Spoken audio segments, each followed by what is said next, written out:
Researcher ਮੁੰਡਾ ਸੀ, university ਦੇ ਵਿੱਚ ਕੰਮ ਕਰ ਰਿਹਾ ਸੀ। ਉਹਨੇ ਸਾਨੂੰ ਉਸ ਟਾਈਮ ਤੇ ਡੈਮੋ ਦਿੱਤਾ ਇੱਕ ਕਿ ਇੱਕ ਰੋਬੋਟ ਆ, ਉਹਨੇ ਪ੍ਰੋਗਰਾਮ ਕੀਤਾ ਬਿਨਾਂ ਹੱਥ ਲਾਏ ਐਂਟਰ, ਹੈ ਨਾ, ਉਹਨੇ ਕੀਤਾ ਤੇ ਰੋਬੋਟ ਆਇਆ, ਉਹਨੇ ਦੇਖਿਆ ਕੈਮਰੇ ਉਹਦੇ ਚਾਰੇ ਪਾਸੇ ਲੱਗੇ ਹੋਏ ਆ, ਉਹਨੇ ਤੇ ਥੱਲੇ ਪਤੀਲਾ ਚੱਕਿਆ ਤੇ ਉਹਦੇ ਵਿੱਚ ਰੱਖਿਆ ਤੇ ਉਹਨੂੰ ਜਿੱਦਾਂ ਬਾਰੀ ਬੰਦ ਕਰ ਦਿੱਤੀ। ਠੀਕ ਆ।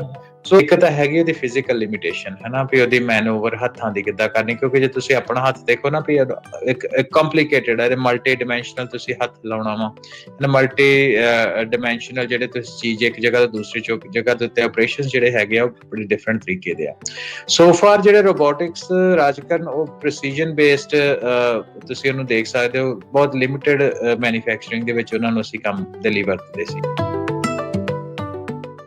ਪੰਜਾਬੀ ਰੇਡੀਓ USA ਸੁਣ ਰਹੇ ਸਾਰੇ ਸਰੋਤਿਆਂ ਨੂੰ ਪਿਆਰ ਸਤਿਕਾਰ ਸੈਨਿਕੀ ਜਹੀ ਸਤਿ ਸ੍ਰੀ ਅਕਾਲ। ਪੰਜਾਬੀ TV USA ਦੇਖ ਰਹੇ ਸਾਰੇ ਦਰਸ਼ਕਾਂ ਨੂੰ ਵੀ ਸਵਾਗਤ ਕਰਦੇ ਹਾਂ। ਮੈਂ Rajkanvir Singh programme Punjabi Tech Talk ਲੈ ਕੇ ਹਾਜ਼ਰ ਹਾਂ। ਜੁੜ ਚੁੱਕੇ ਨੇ ਮੇਰੇ ਨਾਲ ਹਰਵਿੰਦਰ ਸਿੰਘ ਕੰਗ। ਹਰਵਿੰਦਰ ਸਿੰਘ ਜੀ, ਆਇਆਂ ਨੂੰ ਸਵਾਗਤ ਹੈ। ਸਤਿ ਸ੍ਰੀ ਅਕਾਲ। ਸਤਿ ਸ਼੍ਰੀ ਅਕਾਲ ਰਾਜਕਨਵੀਰ ਸਿੰਘ ਤੇ ਪੰਜਾਬੀ ਰੇਡੀਓ USA ਸੁਣਨ ਵਾਲੇ ਤੇ ਪੰਜਾਬੀ TV ਵੇਖ ਰਹੇ ਸਾਡੇ ਸਾਰੇ ਮਾੜੇ ਵਿਊਅਰਸ ਦਾ ਨਿੱਘਾ ਜੀ ਆਇਆਂ ਆਖਦੇ ਹਾਂ ਪ੍ਰੋਗਰਾਮ ਪੰਜਾਬੀ ਟੈਕ ਟਾਕ ਦੇ ਵਿੱਚ, ਜਿਹਦੇ ਵਿੱਚ ਅਸੀਂ ਗੱਲਾਂ ਬਾਤਾਂ ਕਰਦੇ ਹਾਂ ਟੈਕਨੋਲੋਜੀ ਦੀ ਦੁਨੀਆ ਦੀਆਂ ਤੇ ਟੈਕਨੋਲੋਜੀ ਦੇ ਨਾਲ ਰਿਲੇਟਡ ਬਿਜ਼ਨਸ ਕਿੱਦਾਂ ਚੱਲ ਰਿਹਾ, ਬਿਜ਼ਨਸ ਦੇ ਵਿੱਚ ਉਹਦੀ ਇੰਪਲੀਕੇਸ਼ਨਸ ਕੀ ਆ ਤੇ ਫਿਊਚਰ ਟੈਕਨੋਲੋਜੀ ਦੇ ਟ੍ਰੈਂਡ ਸਾਡੇ ਸਾਹਮਣੇ ਕੀ ਆ ਰਹੇ, ਟੈਕਨੋਲੋਜੀ ਦੇ ਬਾਬਤ ਵੱਖ-ਵੱਖ ਵਿਸ਼ਿਆਂ ਦੇ ਉੱਤੇ ਅਸੀਂ ਗੱਲਬਾਤ ਲੈ ਕੇ ਹਾਜ਼ਰ ਹੁੰਦੇ ਹਾਂ ਪੰਜਾਬੀ ਦੇ ਵਿੱਚ, ਖਾਸ ਤੌਰ ਦੇ ਉੱਤੇ ਆਪਣੀ ਕਮਿਊਨਿਟੀ ਦੇ ਵਾਸਤੇ। ਤੇ ਇੱਕ ਵਾਰੀ ਫੇਰ ਤੋਂ ਨਿੱਘਾ ਜੀ ਆਇਆਂ ਆਖਦੇ ਹਾਂ ਆਪਣੇ ਸਾਰੇ ਸਰੋਤੇ ਤੇ ਵਿਊਅਰਸ ਦਾ। ਜੀ, ਸਾਡੇ ਅੱਜ ਦੇ ਇਸ ਪ੍ਰੋਗਰਾਮ ਨੂੰ ਤੁਹਾਡੇ ਸਾਰਿਆਂ ਤੱਕ ਪਹੁੰਚਾਉਣ ਸਹਿਯੋਗ ਕਰਦੇ ਨੇ ਖਾਲਸਾ ਇੰਸ਼ੋਰੈਂਸ ਏਜੰਸੀ, ਜਿਨ੍ਹਾਂ ਦੇ ਕੋਲੋਂ ਹਰ ਇੱਕ ਤਰੀਕੇ ਦੀ ਇੰਸ਼ੋਰੈਂਸ ਕਰਵਾ ਸਕਦੇ ਹੋ। ਇੰਸ਼ੋਰੈਂਸ ਬਾਰੇ ਪਤਾ ਕਰਨ ਲਈ ਕਾਲ ਕਰ ਸਕਦੇ ਹੋ 408-272-2500 ਦੇ ਉੱਤੇ। ਟਰਕੀਨਾ ਇਮੀਗ੍ਰੇਸ਼ਨ ਲਾ ਫਰਮ, US ਇਮੀਗ੍ਰੇਸ਼ਨ ਦਾ ਹੋਵੇ ਕਿਸੇ ਵੀ ਤਰੀਕੇ ਦਾ ਕੰਮ, ਕਾਲ ਅਟਾਰਨੀ ਜੇ ਟਰਕੀਨਾ 415-909-0503 ਦੇ ਉੱਤੇ। ਇਹਨਾਂ ਦਾ ਧੰਨਵਾਦ। ਜੇ ਤੁਸੀਂ ਵੀ ਇਸ ਪ੍ਰੋਗਰਾਮ ਨੂੰ ਸਪਾਂਸਰ ਕਰਨਾ ਚਾਹੁੰਦੇ ਹੋ, ਸੰਪਰਕ ਕਰ ਸਕਦੇ ਹੋ 408-722-7698 ਦੇ ਉੱਤੇ। ਅੱਜ ਦੇ ਪ੍ਰੋਗਰਾਮ ਦੇ ਵਿੱਚ ਇੱਕ ਵਾਰੀ ਫਿਰ ਆਪਾਂ AI ਦੀ, ਰੋਬੋਟਿਕਸ ਦੀ ਜਿਹੜੀ ਉਹ ਗੱਲ ਕਰਾਂਗੇ। CES ਜੋ ਬੀਤੇ ਦਿਨਾਂ ਦੇ ਵਿੱਚ ਹੋ ਕੇ ਹਟਿਆ ਅਮਰੀਕਾ ਦੇ ਵਿੱਚ, ਉਹਦੇ ਵਿੱਚ AI ਨੂੰ ਲੈ ਕੇ ਕਿਹੜੀਆਂ ਨਵੀਆਂ ਚੀਜ਼ਾਂ ਆ ਰਹੀਆਂ ਜਾਂ ਓਵਰਆਲ ਕੀ ਟ੍ਰੈਂਡਸ ਜਿਹੜੇ ਉਹ ਰਹਿ ਸਕਦੇ ਆ, ਉਹਦੀ ਜਿਹੜੀ ਉਹ ਗੱਲ ਕਰਾਂਗੇ। ਇਹ ਵੀ ਨਾਲ ਦੇ ਨਾਲ ਆਪਾਂ ਚਰਚਾ ਹਰਵਿੰਦਰ ਜਿਹੜੀ ਉਹ ਕਰਨੀ ਆ ਵੀ ਬਹੁਤ ਸਾਰੇ ਜਿਹੜੇ ਨੈਟਵਰਕਸ ਆ, ਸੋਸ਼ਲ ਮੀਡੀਆ ਆਪਾਂ ਕਹਿ ਸਕਦੇ ਹਾਂ, ਉਹਨਾਂ ਨੇ ਫੈਕਟ ਚੈਕਿੰਗ ਬੰਦ ਕਰਤੀ ਆ। ਉਸ ਦਾ ਜਿਹੜਾ ਕੀ ਅਸਰ ਜਿਹੜਾ ਉਹ ਰਹਿ ਸਕਦਾ ਆ, ਜਨਰੇਟਿਵ AI ਆ, ਹੋਰ ਬਹੁਤ ਕੁਛ ਜਿਹੜਾ ਇਸ ਦੇ ਵਿੱਚ ਨਾਲ ਜਿਹੜਾ ਉਹ ਚੱਲ ਰਿਹਾ, ਉਹ ਸਾਰੀਆਂ ਗੱਲਾਂ ਦੇ ਉੱਤੇ ਆਪਾਂ ਚਰਚਾ ਕਰਦੇ ਹਾਂ। ਹਰਵਿੰਦਰ ਸਿੰਘ ਹੁਣਾਂ ਨੂੰ, ਜੋ ਕਿ ਇੱਕ Fortune 500 ਕੰਪਨੀ ਦੇ ਵਿੱਚ ਬਹੁਤ ਹੀ ਸੀਨੀਅਰ ਪੋਜੀਸ਼ਨ ਤੇ ਆ, ਰੀਸੈਂਟਲੀ ਏਸ਼ੀਆ ਦਾ ਇਹ ਦੌਰਾ ਕਰਕੇ ਆਏ ਆ। ਮੈਨੂਫੈਕਚਰਿੰਗ AI ਰੋਬੋਟਿਕਸ ਦੇ ਨਾਲ ਸਿੱਧਾ ਇਹਨਾਂ ਦਾ ਵਾਹ ਵਾਸਤਾ ਰਿਹਾ ਆ। ਇਹਨਾਂ ਦੇ ਦੌਰੇ ਦੇ ਵਿੱਚ ਇਹਨਾਂ ਨੇ ਕੀ ਦੇਖਿਆ, ਕੀ ਤਬਦੀਲੀਆਂ ਦੇਖੀਆਂ, ਉਹਦੇ ਬਾਰੇ ਚਰਚਾ ਕਰਦੇ ਹਾਂ। ਸੋ ਹਰਵਿੰਦਰ, ਸ਼ੁਰੂਆਤ ਤੁਹਾਡੇ ਆਪਾਂ ਏਸ਼ੀਆ ਦੇ ਟ੍ਰਿਪ ਨੂੰ ਲੈ ਕੇ ਕਰਦੇ ਹਾਂ। ਮੈਨੂਫੈਕਚਰਿੰਗ, ਰੋਬੋਟਿਕਸ, AI, ਇਹ ਸਾਰੀਆਂ ਚੀਜ਼ਾਂ ਦਾ ਸੁਮੇਲ ਲਗਾਤਾਰ ਹੋ ਰਿਹਾ। ਆਪਾਂ ਇਸ ਦੇ ਉੱਤੇ ਬਹੁਤ ਸਾਰੇ ਟਾਕ ਸ਼ੋਜ਼, ਗੱਲਬਾਤ ਜਿਹੜੀ ਉਹ ਕੀਤੀ ਆ। ਪਿਛਲੀ ਵਾਰ ਦੇ ਨਾਲੋਂ ਇਸ ਵਾਰੀ ਦੇ ਵਿੱਚ ਤੁਸੀਂ ਇਸ ਦੌਰੇ 'ਚ ਕੀ ਕੁਛ ਦੇਖਿਆ? ਰਾਜਕਰਨ, ਜਿੱਦਾਂ ਆਪਾਂ ਆਪਣੇ ਸਾਲ ਦੇ ਪਹਿਲੇ ਟਾਕ ਸ਼ੋਅ ਵਿੱਚ ਗੱਲਬਾਤ ਕੀਤੀ ਸੀ ਕਿ AI ਜਿਹੜੀ ਆ ਉਹ ਹੁਣ ਇੱਕ ਬੇਸਲਾਈਨ ਬਣ ਚੁੱਕੀ ਆ ਹਰ ਇੱਕ ਚੀਜ਼ ਦੀ। ਸੋ ਉਹਦਾ ਫਰਕ ਸਾਨੂੰ ਦੇਖਣ ਦੇ ਵਿੱਚ ਸਪਸ਼ਟ ਤੌਰ ਦੇ ਉੱਤੇ ਮਿਲਿਆ ਏਸ਼ੀਆ ਦੇ ਵਿੱਚ। ਇਸ ਤੌਰ ਦੇ ਉੱਤੇ ਮੈਂ ਨਾ ਆਪਾਂ ਮੈਨੂਫੈਕਚਰਿੰਗ ਦੀ ਚਲੋ ਆਪਾਂ ਬਾਅਦ ਵਿੱਚ ਗੱਲ ਕਰਦੇ ਹਾਂ, ਪਹਿਲਾਂ ਆਪਾਂ ਉਹਨਾਂ ਚੀਜ਼ਾਂ ਦੀ ਗੱਲ ਕਰਦੇ ਹਾਂ ਜਿਹੜੀ ਰੋਜ਼ਮਰਾ ਦੀ ਸਾਡੇ ਸਾਹਮਣੇ ਰੀਟੇਲ ਦੇ ਵਿੱਚ ਕੰਮ ਹੁੰਦੇ ਆ। ਤੇ ਉਹਦੇ ਵਿੱਚ ਜਦੋਂ 2018-19 ਦੇ ਵਿੱਚ ਜਾਂਦੇ ਹੁੰਦੇ ਸੀ ਤੇ ਜਾਪਾਨ ਦੇ ਜਿਹੜੇ 에ਅਰਪੋਰਟ ਸੀ ਉਹਦੇ ਵਿੱਚ ਲਿਮਿਟਡ ਏਰੀਆ ਦੇ ਵਿੱਚ ਜਿੱਦਾਂ ਸਾਫ਼ ਸਫਾਈ ਵਾਲੇ ਰੋਬੋਟ ਆਪਾਂ ਨੂੰ ਕਦੇ ਵਿੱਚ ਦਿਖ ਜਾਂਦੇ ਸੀ। ਠੀਕ ਹੈ। ਹੁਣ ਇਸ ਵਾਰੀ ਤਾਇਵਾਨ ਹੋ ਗਿਆ, ਹਨਾ, ਜਾਂ ਬੈਂਕਾਕ ਹੋ ਗਿਆ, ਏਦਾਂ ਦੇ ਜਿਹੜੇ 에ਅਰਪੋਰਟਸ ਵੀ ਹੈਗੇ ਆ, ਉੱਥੇ ਵੀ ਆਪਾਂ ਨੂੰ ਜਿਹੜੇ ਉਹ ਰੋਬੋਟਸ ਆ ਉਹ ਆਮ ਹੀ ਦੇਖਣ ਨੂੰ ਮਿਲ ਜਾਂਦੇ ਆ। ਉਹਦੇ ਬਾਰੇ ਮੈਂ ਰਿਸਰਚ ਕਰਦਾ ਸੀ ਤੇ ਵੈਸਟਰਨ ਕੰਟਰੀਜ਼ ਦੇ ਵਿੱਚ ਵੀ ਸਾਫ਼ ਸਫਾਈ ਦੇ ਜਿਹੜੇ ਰੋਬੋਟਸ ਆ ਉਹ ਪਬਲਿਕ ਪਲੇਸਿਸ ਵਿੱਚ ਆਪਾਂ ਨੂੰ 에ਅਰਪੋਰਟਸ ਦੇ ਉੱਤੇ ਡਿਪਲੋਇਡ ਆ। ਕਾਫੀ ਕੰਪਨੀਜ਼ ਆ ਜਿਹੜੀ ਇਹਦੇ ਉੱਪਰ ਕੰਮ ਕਰਦੀਆਂ। ਸੋ ਇਹ ਗੱਲ ਕਰਨ ਦਾ ਤੇ ਮਤਲਬ ਇਸ ਤਰ੍ਹਾਂ, ਕਿਉਂਕਿ ਦੇਖੋ ਜਿਹੜਾ 에ਅਰਪੋਰਟਸ ਵਰਗੀ ਕੋਈ ਜਗ੍ਹਾ ਹੋਏ ਉਹ ਹੁੰਦੀ ਆ ਹਾਈ ਫੁੱਟਪ੍ਰਿੰਟ ਵਾਲੇ, ਹਨਾ, ਜਿੱਥੇ ਬਹੁਤ ਲੋਕੀ ਆਵਾਜਾਈ ਕਰਦੇ ਆ। ਇਹ ਉਸ ਤਰ੍ਹਾਂ ਦੀ ਗੱਲ ਨਹੀਂ ਹੈ ਕਿ ਸਾਰਾ ਏਰੀਆ ਬੰਦ ਕਰਕੇ ਤੇ ਤੁਸੀਂ ਰੋਬੋਟ ਚਲਾ ਦਿੰਦੇ ਹੋ, ਹਨਾ, ਜਿੱਦਾਂ ਆਪਾਂ ਘਰ ਦਾ ਹੋ ਗਿਆ, ਜਿਹੜਾ ਰੂੰਬਾ ਵਗੈਰਾ ਹੋ ਗਿਆ ਹਨਾ, ਉਹ ਤਾਂ ਚਲੋ ਬਹੁਤ ਛੋਟੇ ਲੈਵਲ ਦੀ ਗੱਲ ਹੈ। ਤਾਂ ਵੱਡੇ ਰੋਬੋਟਸ ਆ, ਤੁਸੀਂ ਵੈਸੇ ਕਾਫੀ YouTube ਉੱਪਰ ਇਹਨਾਂ ਦੀ ਵੀਡੀਓਜ਼ ਵੀ ਹੈਗੀਆਂ ਜਿਹਦੇ ਬਾਰੇ ਆਪਾਂ ਗੱਲ ਕਰਦੇ ਹਾਂ। ਗੱਲ ਹੈ ਕਿ ਹਾਈ ਫੁੱਟ ਟ੍ਰੈਫਿਕ ਏਰੀਆ ਦੇ ਵਿੱਚ ਵੀ ਇਫੈਕਟਿਵਲੀ ਸਫਾਈ ਕਰਨ ਦੇ ਲਈ ਜਿਹੜੇ ਰੋਬੋਟਸ ਆ ਉਹ ਹੁਣ ਆਮ ਦੇਖਣ ਲੱਗ ਪਏ ਹਨਾ। ਸੋ ਗੱਲ ਉਹਦੇ 'ਚ ਇਹ ਆ, ਮੋਟੀ ਜਿਹੜੀ ਗੱਲ ਹੈ ਹਨਾ। ਸੋ ਉਹ ਤਾਂ ਹੈ ਹੀ ਹੈ। ਤੇ ਬਾਕੀ ਆਪਾਂ ਗੱਲ ਕਰਦੇ ਹਾਂ ਰੋਬੋਟਿਕਸ ਦੀ, ਤੇ AI ਆਪਾਂ ਪਹਿਲਾਂ ਵੀ ਗੱਲ ਕਰ ਚੁੱਕੇ ਕਿ AI ਦੇ ਵਾਧੇ ਦੇ ਨਾਲ ਹਨਾ ਰੋਬੋਟਿਕਸ ਦੀ ਜਿਹੜੀ ਦੋ ਵੱਡੀਆਂ ਲਿਮਿਟੇਸ਼ਨਸ ਆ ਹਨਾ, ਮੋਟੇ ਤੌਰ ਦੇ ਉੱਤੇ ਰੋਬੋਟਿਕਸ ਦੀ ਗੱਲ ਕਰੀਏ। ਇੱਕ ਤਾਂ ਹੈਗੀ ਉਹਦੀ ਫਿਜ਼ੀਕਲ ਲਿਮਿਟੇਸ਼ਨ ਹਨਾ, ਵੀ ਉਹਦੀ ਮੈਨੂਵਰ ਹੱਥਾਂ ਦੀ ਕਿੱਦਾਂ ਕਰਨੀ, ਕਿਉਂਕਿ ਜੇ ਤੁਸੀਂ ਆਪਣਾ ਹੱਥ ਦੇਖੋ ਨਾ ਵੀ ਇੱਕ ਕੰਪਲੀਕੇਟਡ ਹੈ, ਮਲਟੀ ਡਿਮੈਂਸ਼ਨਲ ਤੁਸੀਂ ਹੱਥ ਲਾਉਣਾ ਵਾ, ਮਲਟੀ ਡਿਮੈਂਸ਼ਨਲ ਜਿਹੜੇ ਤੁਸੀਂ ਚੀਜ਼ ਇੱਕ ਜਗ੍ਹਾ ਤੋਂ ਦੂਸਰੀ ਜਗ੍ਹਾ ਦੇ ਉੱਤੇ ਆਪਰੇਸ਼ਨ ਜਿਹੜੇ ਹੈਗੇ ਆ ਉਹ ਬੜੇ ਡਿਫਰੈਂਟ ਤਰੀਕੇ ਦੇ ਆ। ਸੋ ਫਾਰ ਜਿਹੜੇ ਰੋਬੋਟਿਕਸ ਰਾਜਕਰਨ ਉਹ ਪ੍ਰੈਸੀਜਨ ਬੇਸਡ ਤੁਸੀਂ ਉਹਨੂੰ ਦੇਖ ਸਕਦੇ ਹੋ, ਬਹੁਤ ਲਿਮਿਟਡ ਮੈਨੂਫੈਕਚਰਿੰਗ ਦੇ ਵਿੱਚ ਉਹਨਾਂ ਨੂੰ ਅਸੀਂ ਕੰਮ ਦੇ ਲਈ ਵਰਤਦੇ ਸੀ। ਸਭ ਤੋਂ ਪਹਿਲੇ ਜਿਹੜੇ ਮੈਂ ਮੈਨੂਫੈਕਚਰਿੰਗ ਦੇ ਵਿੱਚ ਰੋਬੋਟਿਕਸ ਦੀ ਵਰਤੋਂ ਦੇਖਣੀ ਸ਼ੁਰੂ ਹੋਈ, ਉਹ ਦੇਖਣੇ ਹੋਏ ਕਿ ਜਿਹੜੇ ਆਟੋਮੇਟਿਡ ਕਾਰਾਂ ਦੇ ਕਨਸੈਪਟ ਤੋਂ ਆ। ਇੱਕ ਵੱਜੀ ਜੀ ਲਾਈਨ ਹੁੰਦੀ ਹੈ, ਉਹਦੇ ਉੱਤੇ ਤੁਸੀਂ ਸਮਾਨ ਰੋਬੋਟ ਉੱਤੇ ਰੱਖ ਦਿੱਤਾ। ਅੱਜ ਤੋਂ 10 ਸਾਲ ਪਹਿਲਾਂ ਇਹ ਪ੍ਰਚਲਿਤ ਹੋ ਗਏ ਸੀ, ਤੇ ਉਹ ਇੱਕ ਜਗ੍ਹਾ ਤੋਂ ਦੂਸਰੀ ਜਗ੍ਹਾ ਦੇ ਉੱਤੇ ਭਾਰਾ ਸਮਾਨ ਲੈ ਜਾਂਦੇ, ਕਾਰਟ ਹੁੰਦੇ ਆ ਆਟੋਮੇਟਿਡ ਕਾਰਟਸ ਹਨ। ਹੁਣ ਇੱਕ ਜਗ੍ਹਾ ਤੋਂ ਸਮਾਨ ਚੁੱਕਿਆ ਦੂਸਰੀ ਜਗ੍ਹਾ ਦੇ ਉੱਤੇ ਲੈ ਗਏ। ਸੋ ਇਹਦੇ ਤੋਂ ਬਾਅਦ ਜਿਹੜੇ ਰੋਬੋਟਸ ਆ ਗਏ ਉਹ ਹੈਗੇ ਚੀਜ਼ਾਂ ਨੂੰ ਪਿਕ ਐਂਡ ਡ੍ਰੌਪ ਕਰਨ ਦੇ ਲਈ ਹਨਾ, ਜਿੱਦਾਂ ਕੋਈ ਟੈਸਟ ਦੇ ਵਿੱਚ ਕੋਈ ਚੀਜ਼ ਤੁਸੀਂ ਇੱਕ ਜਗ੍ਹਾ ਤੋਂ ਚੱਕੀ ਤੇ ਦੂਸਰੀ ਜਗ੍ਹਾ ਦੇ ਉੱਪਰ ਰੱਖ ਦਿੱਤੀ। ਉਸ ਤੋਂ ਬਾਅਦ ਰੋਬੋਟਿਕਸ ਨੇ SMT ਜਿਹੜੀ ਸਰਫੇਸ ਮਾਊਂਟ ਟੈਕਨੋਲੋਜੀ, ਜਿਹੜੇ PCBS ਜਿੱਥੇ ਬਣਦੇ ਆ, ਉੱਥੇ ਰੋਬੋਟਿਕਸ ਨੇ ਪ੍ਰੈਸੀਜਨ ਬੇਸਡ ਕਾਫੀ ਕੰਮ ਕਰਨਾ ਸ਼ੁਰੂ ਕਰ ਦਿੱਤਾ ਹੈ ਨਾ। ਇੱਕ ਜਗ੍ਹਾ ਤੋਂ ਕੋਈ ਮੰਨ ਲਓ ਕੋਈ PCB ਹੈ, ਇੱਕ ਜਗ੍ਹਾ ਤੋਂ ਚੁੱਕ ਕੇ ਦੂਸਰੀ ਜਗ੍ਹਾ ਦੇ ਉੱਪਰ ਰੱਖ ਦਿੱਤਾ ਹੈ ਨਾ, ਤੇ ਜਾਂ ਬਲੈਂਕ PCB ਹੈ ਉਹਨੂੰ ਚੱਕ ਕੇ ਮਸ਼ੀਨ ਦੇ ਵਿੱਚ ਲੋਡ ਕਰ ਦਿੱਤਾ ਤੇ ਅਨਲੋਡ ਕਰ ਦਿੱਤਾ। ਇਦਾਂ ਦੀ ਚੀਜ਼ਾਂ ਤੇ ਰੋਬੋਟਿਕਸ ਵਰਤਣੀ ਸ਼ੁਰੂ ਹੋਈ।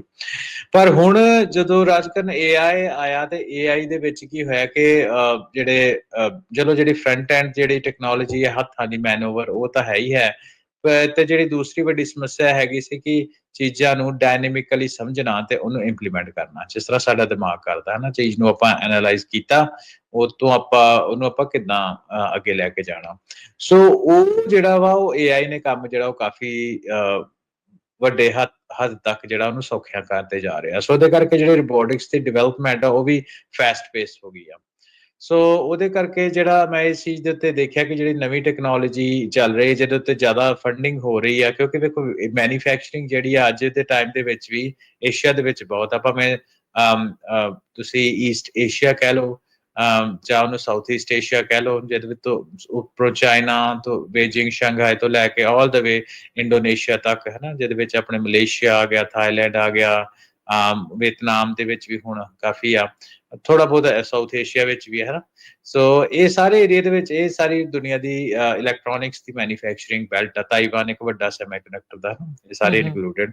ਸੋ ਇਹਦੇ ਵਿੱਚ ਜਿਹੜੇ ਕਾਫੀ ਜ਼ਿਆਦਾ ਫੰਡਿੰਗ ਆ ਉਹ ਰੋਬੋਟਿਕਸ ਦੇ ਉੱਪਰ ਹੁਣ ਚੱਲ ਰਹੀ ਹੈ, ਕਿਉਂਕਿ ਵੇਖੋ ਜਿਹੜੇ ਮੈਨੂਫੈਕਚਰਿੰਗ ਦੇ ਟਾਸਕ ਹੋ ਗਏ, ਅਸੈਂਬਲੀ ਦੇ ਹੋ ਗਏ, ਉਹਨਾਂ ਦੇ ਵਿੱਚ ਉਹਨਾਂ ਦੀ ਰਿਟਰਨ ਆਫ ਇਨਵੈਸਟਮੈਂਟ ਵੀ ਬਹੁਤ ਈਜ਼ੀਲੀ ਉਹਨਾਂ ਨੂੰ ਦਿਖ ਜਾਂਦੀ ਹੈ, ਕਿਉਂਕਿ ਉਹ ਜਿਹੜੇ ਟਾਸਕ ਆ ਰਿਡੰਡੈਂਟ ਟਾਸਕ ਹੁੰਦੇ ਆ। ਜਿੱਦਾਂ ਮੰਨ ਲਓ ਕਿ ਤੁਸੀਂ ਕੋਈ ਜਗ੍ਹਾ ਹੈ ਨਾ, ਕੋਈ ਤੁਹਾਡੇ ਕੋਈ ਇਕਵਿਪਮੈਂਟ ਇੱਕ ਜਗ੍ਹਾ ਤੋਂ ਚੁੱਕ ਕੇ ਤੁਸੀਂ ਕੋਈ ਚੀਜ਼ ਨੂੰ ਟੈਸਟ ਕਰਨਾ ਹੈ ਨਾ, ਉਹਨੂੰ ਟੈਸਟਰ ਦੇ ਵਿੱਚ ਲਾਇਆ, ਇੱਕ ਫਿਕਸ ਜਗ੍ਹਾ ਦੇ ਉੱਤੇ ਟੈਸਟਰ ਪਿਆ ਹੋਇਆ, ਉਹਦੇ ਤੇ ਤੁਸੀਂ ਡਟਸ ਡਿਵਾਈਸ ਅੰਡਰ ਟੈਸਟ ਨੂੰ ਡਟ ਕਹਿੰਦੇ ਆ, ਤੁਸੀਂ ਉਹਨੂੰ ਲੋਡ ਕਰੀ ਜਾਓ, ਬਾਅਦ ਚ ਉਹਨੂੰ ਅਨਲੋਡ ਕਰੀ ਜਾਓ ਹੈ ਨਾ।